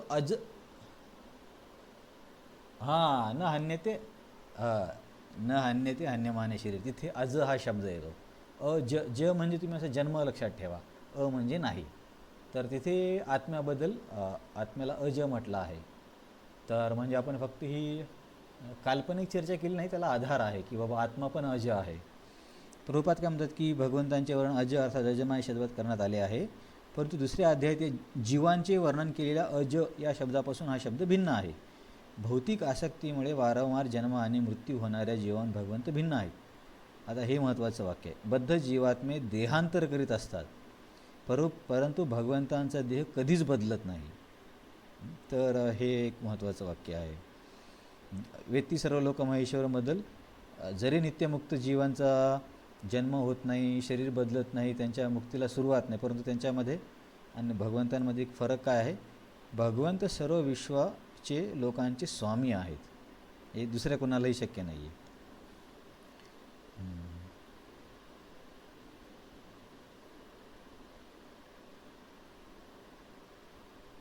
नंतर लोक देवकीकडून आलेल्या जन्माला कसं सामान्य समजतं त्याच्यावरती प्रभुपाद बोललेत. ठीक आहे, आपण बऱ्यापैकी सगळे मुद्दे कव्हर केले. तर आपण तुमचा काही प्रश्न असेल तर पुढच्या श्लोकाकडे जाऊया. हा श्लोक गाऊया. श्लोक एकत्रच आहेत, 2 श्लोक 4 आणि 5. तर याला गाऊया. तुमचा प्रश्न असेल तर तुम्ही हँड रेज करा. बुद्धिर्ज्ञानम असम्मोह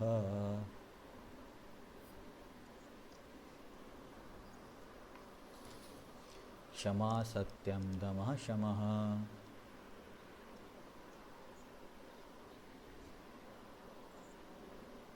सुखं दुःखं भवो भावो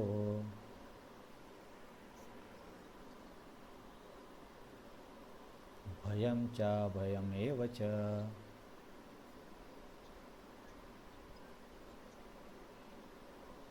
अहिंसा समता तुष्टिः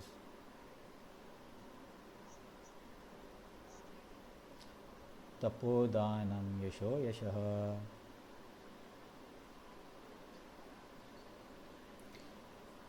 भवन्ति भावा भूतानां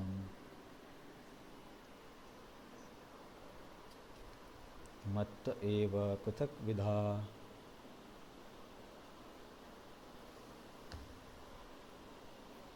तर या श्लोकाचं मागच्या श्लोकासोबत संबंध काय आहे? पहिल्या श्लोकात भगवंत बोलले की अर्जुन मी परम वचन सांगणार आहे, तू लक्ष देऊन ऐक.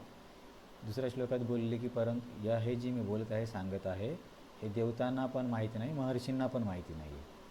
नंतर म्हणतात की परंतु माझ्याबद्दल एवढं जरी कळलं की मी अजन्म असून जन्म घेतो, महेश्वर आहे, अशा लोकांना त्याच्या आध्यात्मिक मार्गातले सर्व अडथळे नष्ट होतात. तर या श्लोकामध्ये 4 आणि 5 मध्ये भगवंत सांगतात की सर्व काही त्यांच्यापासून कसं येतं याची उदाहरणं देतात.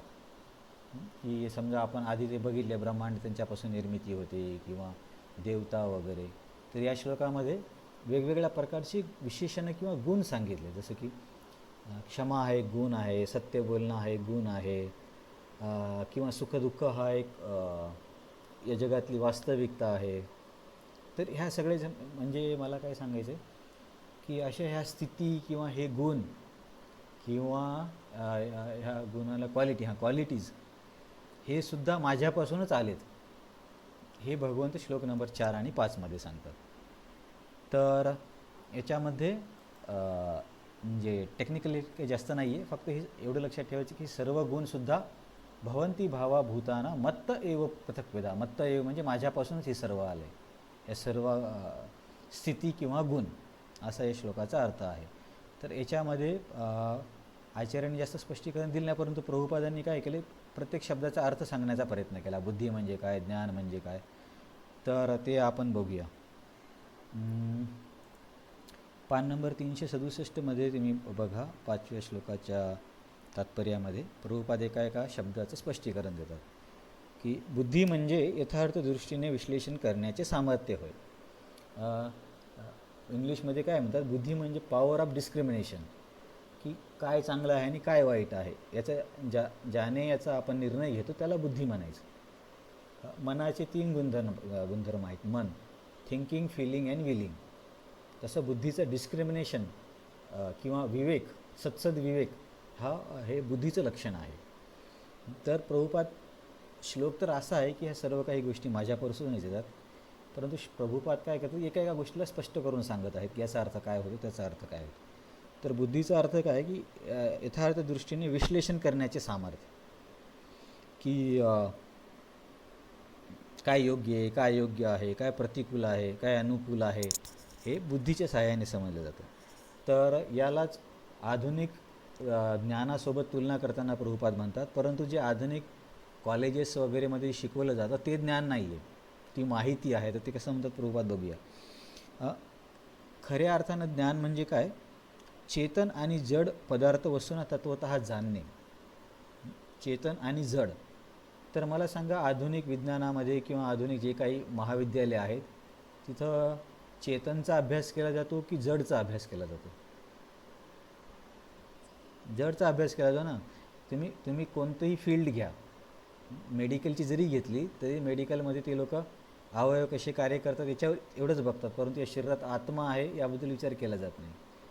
पण याच्यापेक्षा तर इंजिनिअरिंगमध्ये सगळं काही जड वस्तूबद्दलच चर्चा केली जाते. समजा आता हे न्यूक्लिअर वेपन्स आहेत, त्याच्यामध्ये लोक काय अग्नितत्वाची चर्चा करतात किंवा अग्नितत्वाला समजून घेण्याचा प्रयत्न करतात, किंवा वेगवेगळ्या प्रकारचे म्युझिक तयार करणे किंवा आवाज आहेत याच्यामध्ये ते काय आवाज तत्वावरती चर्चा करतात.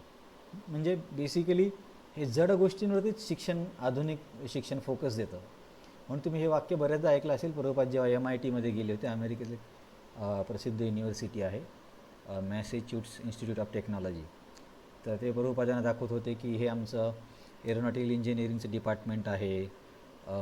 हे डिपार्टमेंट काय, थर्मोडायनामिक्स, असे वेगवेगळे त्यांचे डिपार्टमेंट होते.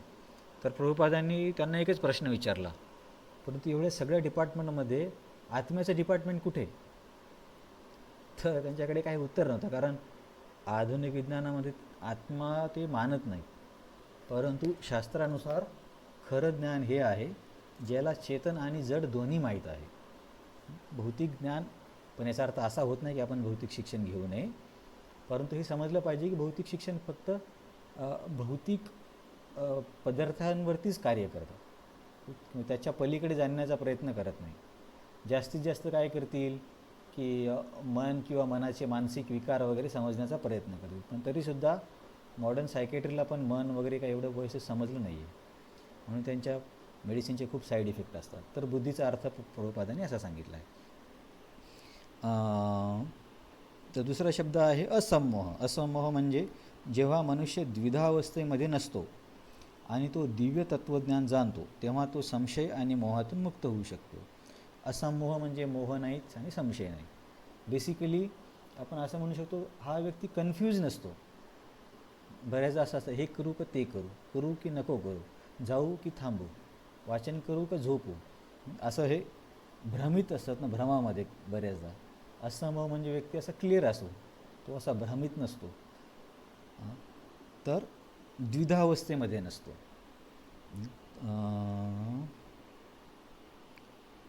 हे झालं असंमोहाबद्दल. नंतर समोर प्रभुपाद म्हणतात क्षमा म्हणजे काय. क्षमा आचरणात आणली पाहिजे. मनुष्याने सहनशील असले पाहिजे आणि इतरांना त्यांच्या लहान सहान अपराधांसाठी क्षमा केली पाहिजे. हे पण वाक्य खूप महत्त्वाचं आहे. मला वाटतं हे मी गौरांग प्रभूंच्या क्लासमध्ये ऐकलं होतं की जी व्यक्ती छोट्या छोट्या गोष्टीसाठी इतरांना जर जास्त शिक्षा देत असेल तर त्याचं कामावरती नियंत्रण नाही आहे, हा एक त्याचा लक्षण आहे. म्हणजे आता मुलांना वगैरे तर थोडं शिक्षा द्यावीच लागते, पण प्रमाणाच्या बाहेर जर कोणी शिक्षा देत असेल तर त्याचा अर्थ असा होतो की त्याचं कामावरती नियंत्रण नाही आहे. व्यवहारिक आता मी पण कधी कधी माझी झोप नाही झाली की चिडचिड करतो. तर मी बऱ्याचदा विचार केला की अरे हे तर सर्व ब्रह्मचारी आहेत, सर्व काही सोडून इथे भक्ती करायला आलेत. तर मग नंतर मी विचार केला की ठीक आहे बाबा, आपल्याला याच्यामुळे प्रॉब्लेम होतो तर आपण झोप घेऊन जायला पाहिजे. तर चिडचिड तर ठीकच आहे, परंतु म्हणजे छोट्याशा गोष्टीसाठी खूप रागावणं किंवा मला कशाला यावेळेस विचारायला आले, थोडंसं तिरस्कारात्मक जो भाव असतो तो नसायला पाहिजे. तर प्रत्येकाकडूनच चुका होतात. पण छोट्या छोट्या गोष्टीला जर आपण मारायला लागलो तर मग किती कठीण आहे. मारायला म्हणण्यापेक्षा शिक्षा द्यायला लागलो तर एक क्षमा हा स्वभाव असला पाहिजे.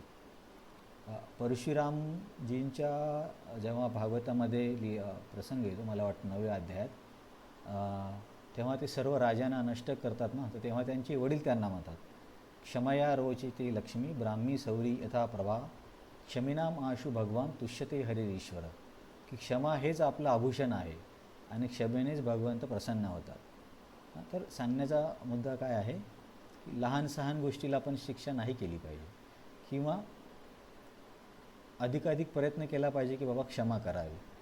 पण कधीकधी गोष्टी खूपच कठीण होतात तेव्हा योग्य ती कारवाई पण करावी लागते. पण असं नको व्हायला की प्रत्येक छोट्या छोट्या गोष्टीला आपण काय म्हणतात रागावतोय किंवा शिक्षा देतोय. बुद्धी झालं, ज्ञान झालं, असमोह झालं, क्षमा झालं. सत्य म्हणजे प्रभुपाद म्हणतात इतरांच्या हितार्थ तथ्यांचे यथार्थ रूपामध्ये प्रस्तुतीकरण केले पाहिजे. तथ्याचे विकृतीकरण करू नये, म्हणजे जे शास्त्र आहे जशास तसं सांगायचं. प्रभुपाद ही गोष्ट आणखीन छान सांगतात. सामाजिक प्रथेनुसार म्हटले जाते की इतरांच्या गळी उतरेल असे सत्य मनुष्याने बोलावे, किंवा त्याला पटल असं सत्य बोलायचं. प्रभुपाद म्हणतात नाही, परंतु हे खरे नाही. सत्य स्पष्ट आणि उघडपणे बोलावे जेणेकरून इतरांना वस्तुस्थिती कळून येईल. तर समजा एखादा व्यक्ती नॉनव्हेज खातो आहे, आपल्याला माहिती की हे बरोबर नाही, आणि आपण त्याला म्हटलं की नाही हे तर बरोबर आहे, काही प्रॉब्लेम नाही याच्यामध्ये, तर हे सत्य नाही आहे. आपण त्याला काय म्हणता येईल की त्याला वाईट वाटू नये म्हणून असं बोलतो. आता सुरुवातीला त्याला प्रेरणा देण्यासाठी वगैरे म्हणणं ती वेगळी गोष्ट आहे, परंतु शास्त्रात सांगितलं की हिंसा योग्य नाही आहे, म्हणजे पापकार्य आहे, आणि तुम्ही त्या व्यक्तीला सत्य पचणार नाही म्हणून म्हणता की नाही आहे. तर असं नाही झालं पाहिजे. जर कोणी चोरी केली तर त्याला चोरच म्हटलं पाहिजे, चोराला पोलीस म्हटलं तर मग गडबड होऊन जाईल, असं प्रभुपाद पुढं लिहितात. जर एखादा मनुष्य चोर असेल आणि तो चोर असल्याचे लोकांना सांगितले तर ते सत्यच आहे. कधीकधी सत्य हे जरी कटू असले तरी सत्य बोलण्यापासून परावृत्त होऊ नये. परंतु त्याच्या संदर्भामध्ये आणखीन एक श्लोक एक येतो, सत्यम ब्रूयात प्रियम ब्रूयात, ना की बाबा सत्य बोललं पाहिजे, परंतु आवडण्यासारखं बोललं पाहिजे. आता सत्य आहे ते ठीक आहे, पण त्याला बोलण्याची एक पद्धत पण असते, की पुढच्या व्यक्तीला काय म्हणतात इगो न हर्ट करता. तर तो श्लोक आपण कधी नंतर बघूया की सत्य कसं आणि कुठल्या वेळी कसं बोलावं याच्याबद्दल आहे तिथे तो श्लोक महाभारतमधला, सत्यम ब्रियात प्रियम ब्रूयात. सत्य झाल्यानंतर प्रभुपादांनी इंद्रिय निग्रहाबद्दल बोलत आहेत. इंद्रिय निग्रहाबद्दल कोणता शब्द आला सांगा बरं श्लोकामध्ये?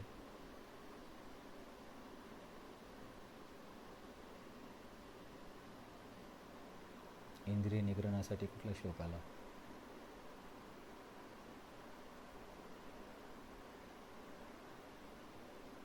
तुम्ही ऐकताय ना की ऐकत नाही आहात तुम्ही? हां हां, तर आपण हे शब्द सुरुवातीला वाचन केलं तेव्हा बोललो होतो ना, आता की आता हे बघा, तुमच्याकडे गीता असेल तर पुढे दिलं असेल ना, सत्यमच्या नंतर कोणता शब्द येतो? लॉजिकली आहे ना, सत्यमच्या नंतर दम येतो, मग तोच असला पाहिजे ना इंद्रिय निग्रह. किंवा शब्दाचं भाषांतर बघू शकता तुम्ही. तर आता दमहबद्दल प्रभुपाद म्हणतात. दमह म्हणजे आपण काय म्हणू शकतो, दमन करणे किंवा नियंत्रित करणे. तर त्याला प्रभुपादांनी दमह हा शब्द तात्पर्यामध्ये घेण्याऐवजी त्याला इंद्रिय निग्रह म्हणजे आपल्या वापरातील शब्दासारखं घेतलं. इंद्रिय निग्रह म्हणजे अनावश्यक वैयक्तिक इंद्रिय उपभोगाकरिता इंद्रियाचा उपयोग न करणे. आता मला सांगा, कपडे घालणे, जेवण करणे हा इंद्रिय भोग आहे की नाही आहे?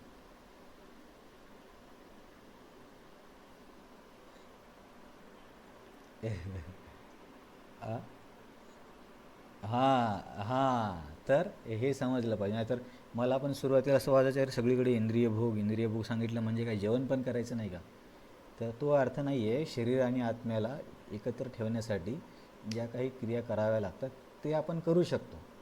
पण इंद्रिय भोग कसं म्हणता येईल, की समजा आता बुर्ज खलिफामध्ये 5 लाख रुपयाची चहा मिळते, त्याच्यामध्ये ते लोक सोन्याचा तो हे असतो ना लीफ, ते टाकतात. तर ही झाला इंद्रिय तृप्ती. एवढा 5 लाखाचा चहा पिण्याची काहीच गरज नाही आहे. किंवा एका व्यक्तीची, काही माताजी लोकांची हँडबॅग 7-7, 8-8 लाखाची असते, तर तो झाला इंद्रिय भोग, अमर्यादित पद्धतीने करणे. परंतु जितकं जीवनावश्यक आहे त्याला इंद्रिय भोग नाही म्हणत. तर प्रभुपाद म्हणतात की बाबा अनावश्यक इंद्रिय भोग करू नये. इंद्रियांच्या आवश्यक व योग्य गरजा पुरवण्यास कोणताच निर्बंध नाही आहे, परंतु अनावश्यक इंद्रिय भोग हा आध्यात्मिक प्रगतीकरता हानिकारक आहे. म्हणजे सगळ्याच गोष्टी होतात. समजा आता जेवणाचं पण घेतलं आपण, की आपण जर खूप जास्त जेवण केलं संध्याकाळी, तर सकाळी काय होतं की व्यवस्थित वेळेवर जाग पण येत नाही, आणि जाग आल्यावरती जपामध्ये झोप येते, कारण ते जे अन्न आहे ते डायजेस्ट होत नाही.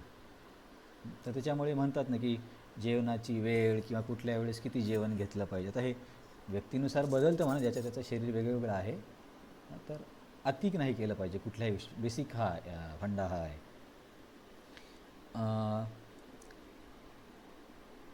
आता शमबद्दल प्रभुपाद बोलतात. शम म्हणजे मनाचं नियंत्रण. हे लक्षात, दम शम हे शब्द बऱ्याचदा येतात. दम म्हणजे इंद्रिय, शम म्हणजे मन, असं लक्षात ठेवा. तर त्याचप्रमाणे मनुष्याने निरर्थक विचारांपासून मनाला निग्रहित केले पाहिजे. तर मनाचं कंट्रोल म्हणजे प्रभुपाद असं समजावून सांगतात की नको असलेल्या गोष्टींचा विचार नाही केला पाहिजे, ज्या की भक्तीला प्रतिकूल आहेत. आता समजा आपण जपाला बसलो आणि एखाद्या मूव्हीला आठवण करतो आहे, किंवा एखाद्या सिरियलला आठवण करते, मागच्या वेळेस ही झालं होतं आता काय होणार, तर हे प्रतिकूल आहे. मनाला अशा विचारापासून दूर घेतलं पाहिजे. तर ते झालं मनाचं नियंत्रण. धनार्जनाची चिंता करण्यास मनुष्याने आपला वेळ दवडू नये, कारण तो विचारशक्तीचा दुरुपयोग आहे. मनुष्य जीवनाचे मुख्य प्रयोजन कोणते ते समजून घेण्यात मनाला युक्त केले पाहिजे. मग मनाला काही ना काही द्यावं लागेल ना, फिडिंग, नाहीतर तो कुठे ना कुठे तर जाणारच. मग मनाला की बाबा इथून भक्तीत कशी प्रगती करता येईल किंवा भौतिक संसार कसं आहे याबद्दल विचार करण्यासाठी मनाला काय म्हणता येईल आहार दिला जाऊ शकतो, कारण मनाला काही ना काही पाहिजे. नंतर सुखम आणि दुःखांबद्दल प्रभुपाद बोलतात, कृष्ण भावनेच्या आध्यात्मिक ज्ञानाचे अनुशीलन करण्यातच मनुष्याने सुख मानले पाहिजे. थोडक्यात प्रभुपाद म्हणतात की भक्ती करणं हेच खरं सुख आहे, आणि ही खरीच गोष्ट आहे. म्हणजे असं बोलण्यासाठी बोलत नाही आहेत. जसे की भक्ती रसामृत सिंधूमध्ये भक्तीचे 6 गुण सांगितलेत. क्लेशाग्नी, शुभदा, मोक्ष लघुताकृत, सांद्रानंद विशेषात्मा, श्रीकृष्ण आकर्षणी, आणखीन एका सुदुर्लभा. हे भक्तीचे 6 गुण आहेत. तर हे वेगळ्या स्टेजवरती वेगळे गुण प्रकट होतात.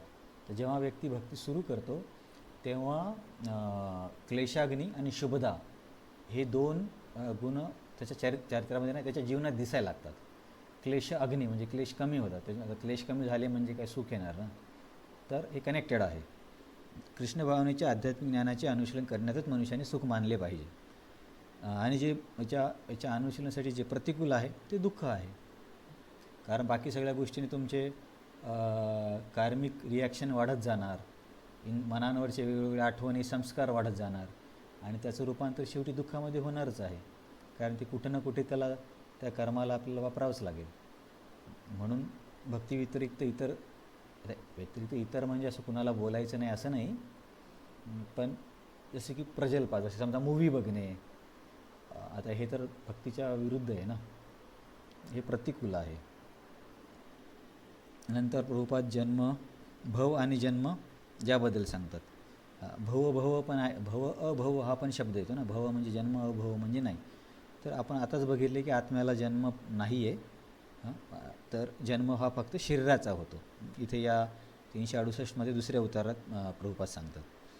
नंतर भवभाव, नंतर भय म्हणजे भीती. भविष्य काळाबद्दल चिंता केल्याने भय निर्माण होते. सहसा व्यक्तीला काय भीती असते की बाबा नंतर माझं कसं होईल, समजा मी ब्रह्मचारी आश्रमात आहे, मी नंतर म्हातारा झालो तर, किंवा कोणाला असं वाटलं अरे नंतर मला विवाह करण्याची इच्छा आली तर, नंतर मला आजार झाले तर, किंवा गृहस्थांना असं वाटू शकतं की आता जे बिचारे कॉर्पोरेटमध्ये आहेत माझी नोकरी गेली तर, या गोष्टीमुळे भय निर्माण होतं ना जीवनामध्ये. तर याला प्रभुपाद काय म्हणतात,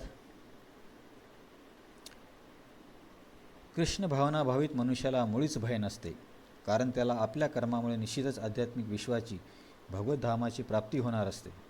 म्हणून त्याचा भविष्यकाळ अत्यंत उज्ज्वल असतो. तथापि इतरांना भविष्यकाळात आपल्या पुढे काय वाढून ठेवले आहे माहीत नसते.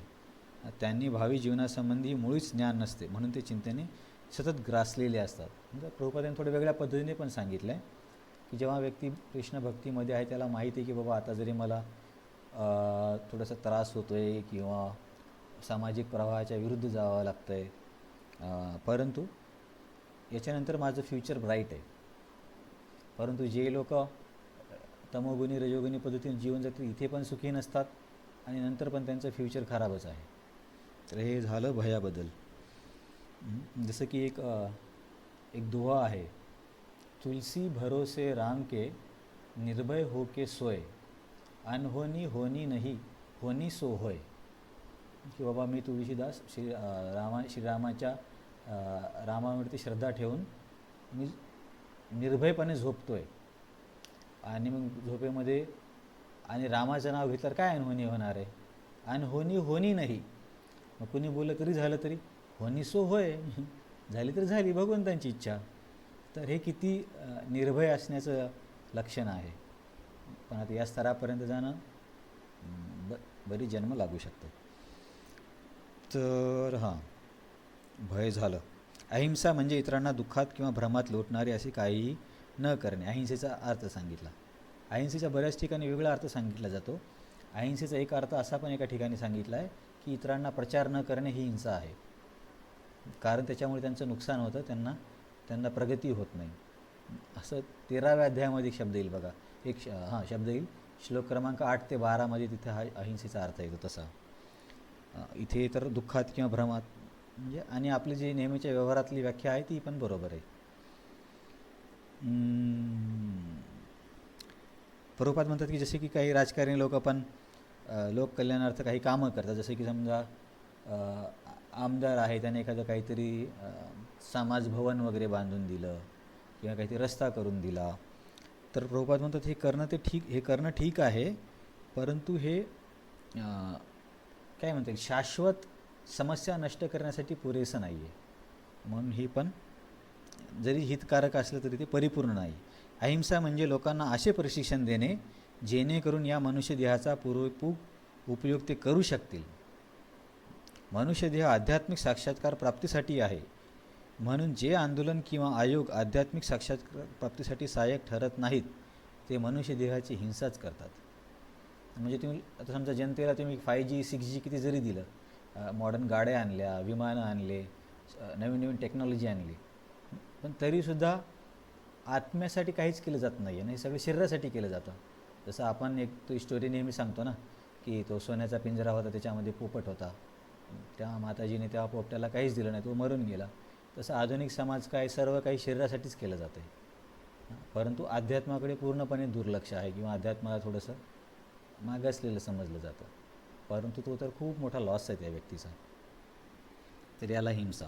समता म्हणजे काय, राग आणि द्वेषातून मुक्त. राग म्हणजे एखाद्या आपल्याला आवडणारी गोष्ट किंवा आसक्ती, आणि द्वेष तर समजायला सोपं आहे, म्हणजे त्याला न आवडणं. तर ह्या दोन्ही गोष्टी योग्य नाही आहेत. आसक्ती पण बरोबर नाही आणि द्वेष पण बरोबर नाही, समता असलं पाहिजे. तर 11व्या स्कंदात एक श्लोक येतो, यदृच्छया मत कथादो जात श्रद्धस्तु यह पुमान न निर्विण्ण नातिसक्तो भक्तियोग असं सिद्धिदा. तिथं भगवान तर उद्धवला सांगतात की भक्तीसाठी कोण पात्र होऊ शकतो. यदृच्छया मत कथादो, यदृच्छया म्हणजे कसतरीचा अर्थ म्हणजे बाय लक नाही, भक्तांच्या संघाने. जर व्यक्तीला माझ्या कथेमध्ये किंवा माझ्या भक्तीबद्दल श्रद्धा आली तर तो भक्तीला पात्र आहे, परंतु न निर्विण्ण नातिसक्तो, एखादा व्यक्ती पूर्णपणे निर्विण्ण आहे म्हणजे पूर्णपणे अनासक्त आहे, जसे की ज्ञानी लोक असतात की ते पूर्णपणे या जगाला काय म्हणतात, मायाच समजतात, कशाबद्दल त्यांना आपुलकी नसते. तर हे याच्यामुळे हृदय खूप कठोर होतं, हे योग्य नाही आहे. जसं मी एक तुम्हाला गोष्ट बऱ्याच वेळा सांगितली की रामानुचार्याकडे एक व्यक्ती येतो आणि म्हणतो मला संन्यास द्या. रामानुचार्य म्हणतात काय पात्रता आहे तुझ्यामध्ये? तर तो बोलतो की माझ्या पत्नीचा मृत्यू झाला आणि मला रडूसुद्धा नाही आलं.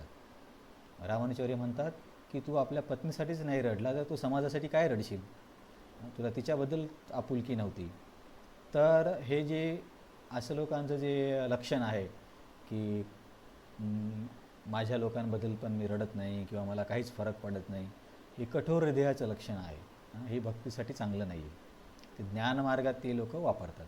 आणि दुसरं आहे न निर्विण न अति असक्तो, म्हणजे खूप आसक्ती असणारे लोक, जसे की आयुष्यभर लक्ष कुटुंबामध्येच किंवा मुलांमध्येच गुंतून राहणार. त्याच्यासाठी ती कैलासची एक स्टोरी सांगितली जाते की कैलास नावाचा एक व्यक्ती होता. त्याच्या मृत्यूचा वेळ आला, नारद मुनी म्हटले की चल माझ्यासोबत चल, तुझी काहीतरी समोर प्रगती होईल. तो म्हणतो नाही, माझी आता मुलं लहान आहेत, मोठे झाल्यावर येईल. मग मुलं मोठे होतात तरी पण म्हणतो नाही, आता यांचं लग्न करायचं बाकी आहे. नंतर त्याला घ्यायला येतात, मग म्हणतो नाही, आता नातवांना बघायचं बाकी आहे. नंतर येतात त्याला घ्यायला, नंतर म्हणतो नाही, नातवांना पण मोठं व्हायचं बघायचं बाकी आहे. असं बऱ्याच वेळेस काही ना काही कारण देतो. मग तो मरतो आणि साप होतो. साप झाल्यावरती त्याच्या घरची लोक काय करतात, त्याला मारायला लागतात. आणि नारद मुनी तिथे आले असेल म्हणतात, अरे बघा तुमच्या घरात साप येतो. मग ते, आणि याला असं वाटतं की माझ्या मुलांना समजत नाही कसं रक्षण करायचं, मी साप होऊन सगळ्या संपत्तीचं रक्षण करेल. मग असं झाल्यावरती मग त्याला साक्षात्कार होतो की बाबा हे एवढी आसक्ती चांगली नाही आहे. बघा, प्रेम आणि आसक्तीमध्ये फरक आहे. आपली जबाबदारी आहे कुटुंबाप्रती, ती त्याच्याबद्दल काही चुकीचं नाही आहे, परंतु पूर्णपणे त्याच्यामध्येच लक्ष देणे किंवा थोडक्यात भक्ती न करणारे आसक्त लोक. आता भक्ती करणारे लोक आपोआपच ते कव्हर होऊन जातात, त्याचा काही प्रॉब्लेम नाही आहे. तुम्ही पण बघितलं असेल ना समाजामध्ये असे बरेच लोक की ते म्हातारे होतं त्यांचं कुणाला ऐकण्याची काही गरज नसतं, परंतु त्यांना असं वाटतं की माझं ऐकलंच पाहिजे. त्यांच्यापेक्षा नवीन पिढीला जास्त माहीत असतं, कारण ती आसक्ती आहे. तो एक श्लोक येतो ना, बाल्यावस्था क्रीडासक्तस तरुणी अवस्था तरुणीसक्तस वृद्धावस्था चिंतासक्तस परे ब्रह्मणी कोपी नसक्त. वृद्धावस्थामध्ये पण व्यक्तीला चिंतेने ग्रासले असतात की मुलांचं कसं होईल, मी गेल्या त्यांना कोण बघेल, याचं लग्न बाकी आहे. त्यांना ॲक्च्युली त्यांना काहीच करण्याची गरज नसते त्यावेळेस, पण तरीसुद्धा व्यक्ती आसक्त असतो. पण आपण भक्तीमध्ये असल्यामुळे असं कदाचित ऐकून आपल्याला कळेल. तर परंतु जबाबदारी, प्रेम आणि आसक्ती ह्या वेगळ्या गोष्टी आहेत. याचा अर्थ असा नाही की आपण घरच्या लोकांची जबाबदारी नाही घेतली पाहिजे. नंतर काय म्हणतात, तुष्टीबद्दल प्रभुपाद काय म्हणतात, अनावश्यक कर्म करून अधिकाधिक भौतिक वस्तूंचा संग्रह करण्यास उत्सुक असू नये. थोडक्या तुष्टीबद्दल हे तुकाराम महाराजांसारखं प्रभुपाद बोलतात. हे तुकाराम महाराजांचा अभंग आहे ना, दिले आनंदी तैसेची राहावे चित्ती असू द्यावे समाधान. तुकाराम महाराजांचाच आहे ना. तर प्रभुपाद इथे तो अर्थ घेतात की बाबा जे मिळाले त्याच्यामध्ये समाधानी राहिलं पाहिजे. याचा अर्थ असा नाही की आपण पैसे नाही कमावले पाहिजे किंवा भौतिक प्रगती नाही केली पाहिजे, तो अर्थ नाही. अर्थ हा आहे की तुम्ही त्या प्रगतीच्या मागे एवढे लागले की तुम्हाला स्वतःसाठी आणि अध्यात्मासाठी वेळच नाही आहे. मग त्याला म्हणतात की हे थोडं गरजेपेक्षा जास्त होतं आहे. परंतु बेसिक गोष्टीसाठी तर सगळ्यांना कष्ट करावेच लागतील ना. नंतर तपस्याबद्दल प्रभुपाद म्हणतात. तपस्या म्हणजे काय की शास्त्रामध्ये जे सांगितलेले काही गोष्टी आहेत ज्या करायला कठीण आहेत परंतु त्या कराव्या लागतात. जसं की स्नान करणे. थंडीमध्ये स्नान करायला नको वाटतं, परंतु स्नान केलंच पाहिजे कारण हे शास्त्राचं वचन आहे.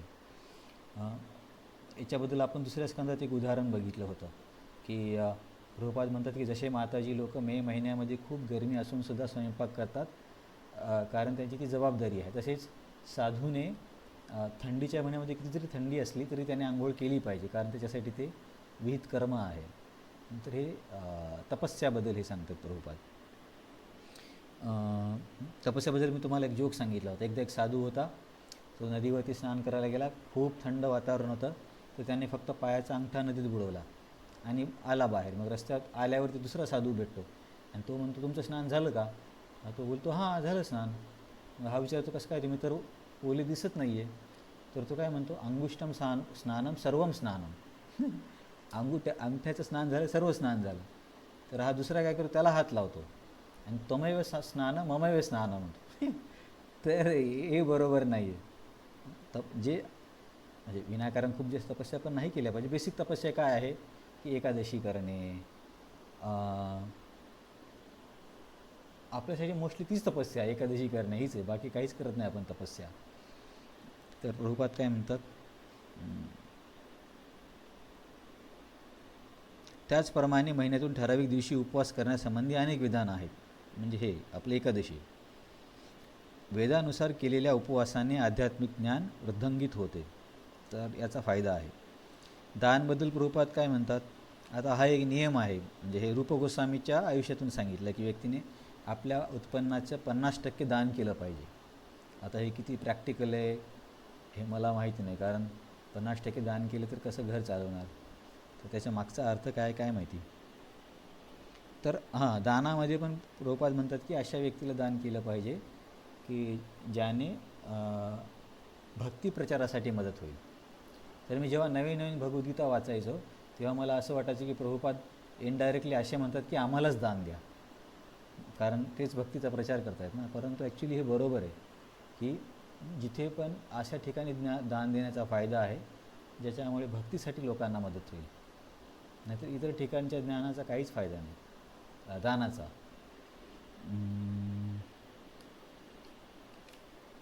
झालं. त्याच्यामुळे नंतर अहिंसा असमता तुस्तपो दानम यशो यशः. यश आणि यशबद्दल काय बोलतात प्रभुपाद, यश हे श्री चैतन्य महाप्रभूंनी सांगितल्याप्रमाणे असावे. आता चैतन्य महाप्रभू आणि रामानंदरायचा संवाद आहे चैतन्य चरितामृतमध्ये. तिथे वेगवेगळे प्रश्न विचारतात चैतन्य महाप्रभू. त्याच्यामध्ये हा प्रश्न विचारतात की बाबा कीर्तीमध्ये जीवेर कोण बड कीर्ती. कीर्ती म्हणजे यश, जीवाची सगळ्यात मोठं यश काय आहे. तेव्हा रामानंदराय उत्तर देतात कृष्ण भक्त बलिया यहार है ख्याती, की जर व्यक्ती कृष्ण भक्त म्हणून ख्यात असेल तर तेच त्याचं खरं यश आहे. तर यशाबद्दल प्रभुपाद हे सांगतात. म्हणजे याचा अर्थ काय होतो, याच्या विरुद्ध समजा की नाही भक्ती केली तर तो अयशस्वी व्यक्ती आहे. ज्या व्यक्तीला कृष्ण भावनेमध्ये प्रगती करावायची आहे, हे महत्त्वाचं वाक्य आहे, हे ऐकून घ्या. ज्या व्यक्तीला कृष्ण भावनेमध्ये प्रगती करावायची आहे त्यांच्यासाठी श्रीकृष्ण हे सर्व गुण निर्माण करतात, परंतु व्यक्तीने त्या गुणांचा विकास आपल्या अंतःकरणात स्वतःहून केला पाहिजे, या सगळ्या वरच्या गुणांचा. परंतु समोर आणखीन होप देतात, म्हणजे आशेचं वाक्य सांगतात. जो भगवत भक्तीमध्ये निमग्न होतो त्याच्यामध्ये भगवंतांच्या योजनेनुसार सर्व सद्गुण विकसित होतात. तुम्हाला आठवतं याच्याबद्दल आपण एक श्लोकाची नेहमी चर्चा करतो की भक्ताच्या चारित्र्यामध्ये आपोआपच या गुणांचा विकास होतो. एक श्लोक आहे, यस्य अस्ति भक्तिर् भगवती अकिंचन. काही हरकत नाही, कारण तुम्हाला आता त्या गोष्टी माहिती नाहीत, पण फक्त सांगतोय की असा याला आधार आहे की भगवत भक्तामध्ये आपोआपच सगळ्या चांगल्या गुणांचा विकास होतो. आणि हे आपल्याला दुसऱ्याकडून सांगण्याची गरज नाही, आपण आपल्या आयुष्यातच बघू शकतो की आधी आपले आचार विचार कसे होते आणि आता त्याच्यामध्ये काय फरक आहे. तर हे झाला श्लोक 4 आणि 5. पुढच्या वेळेस आपण समोर चर्चा करूया.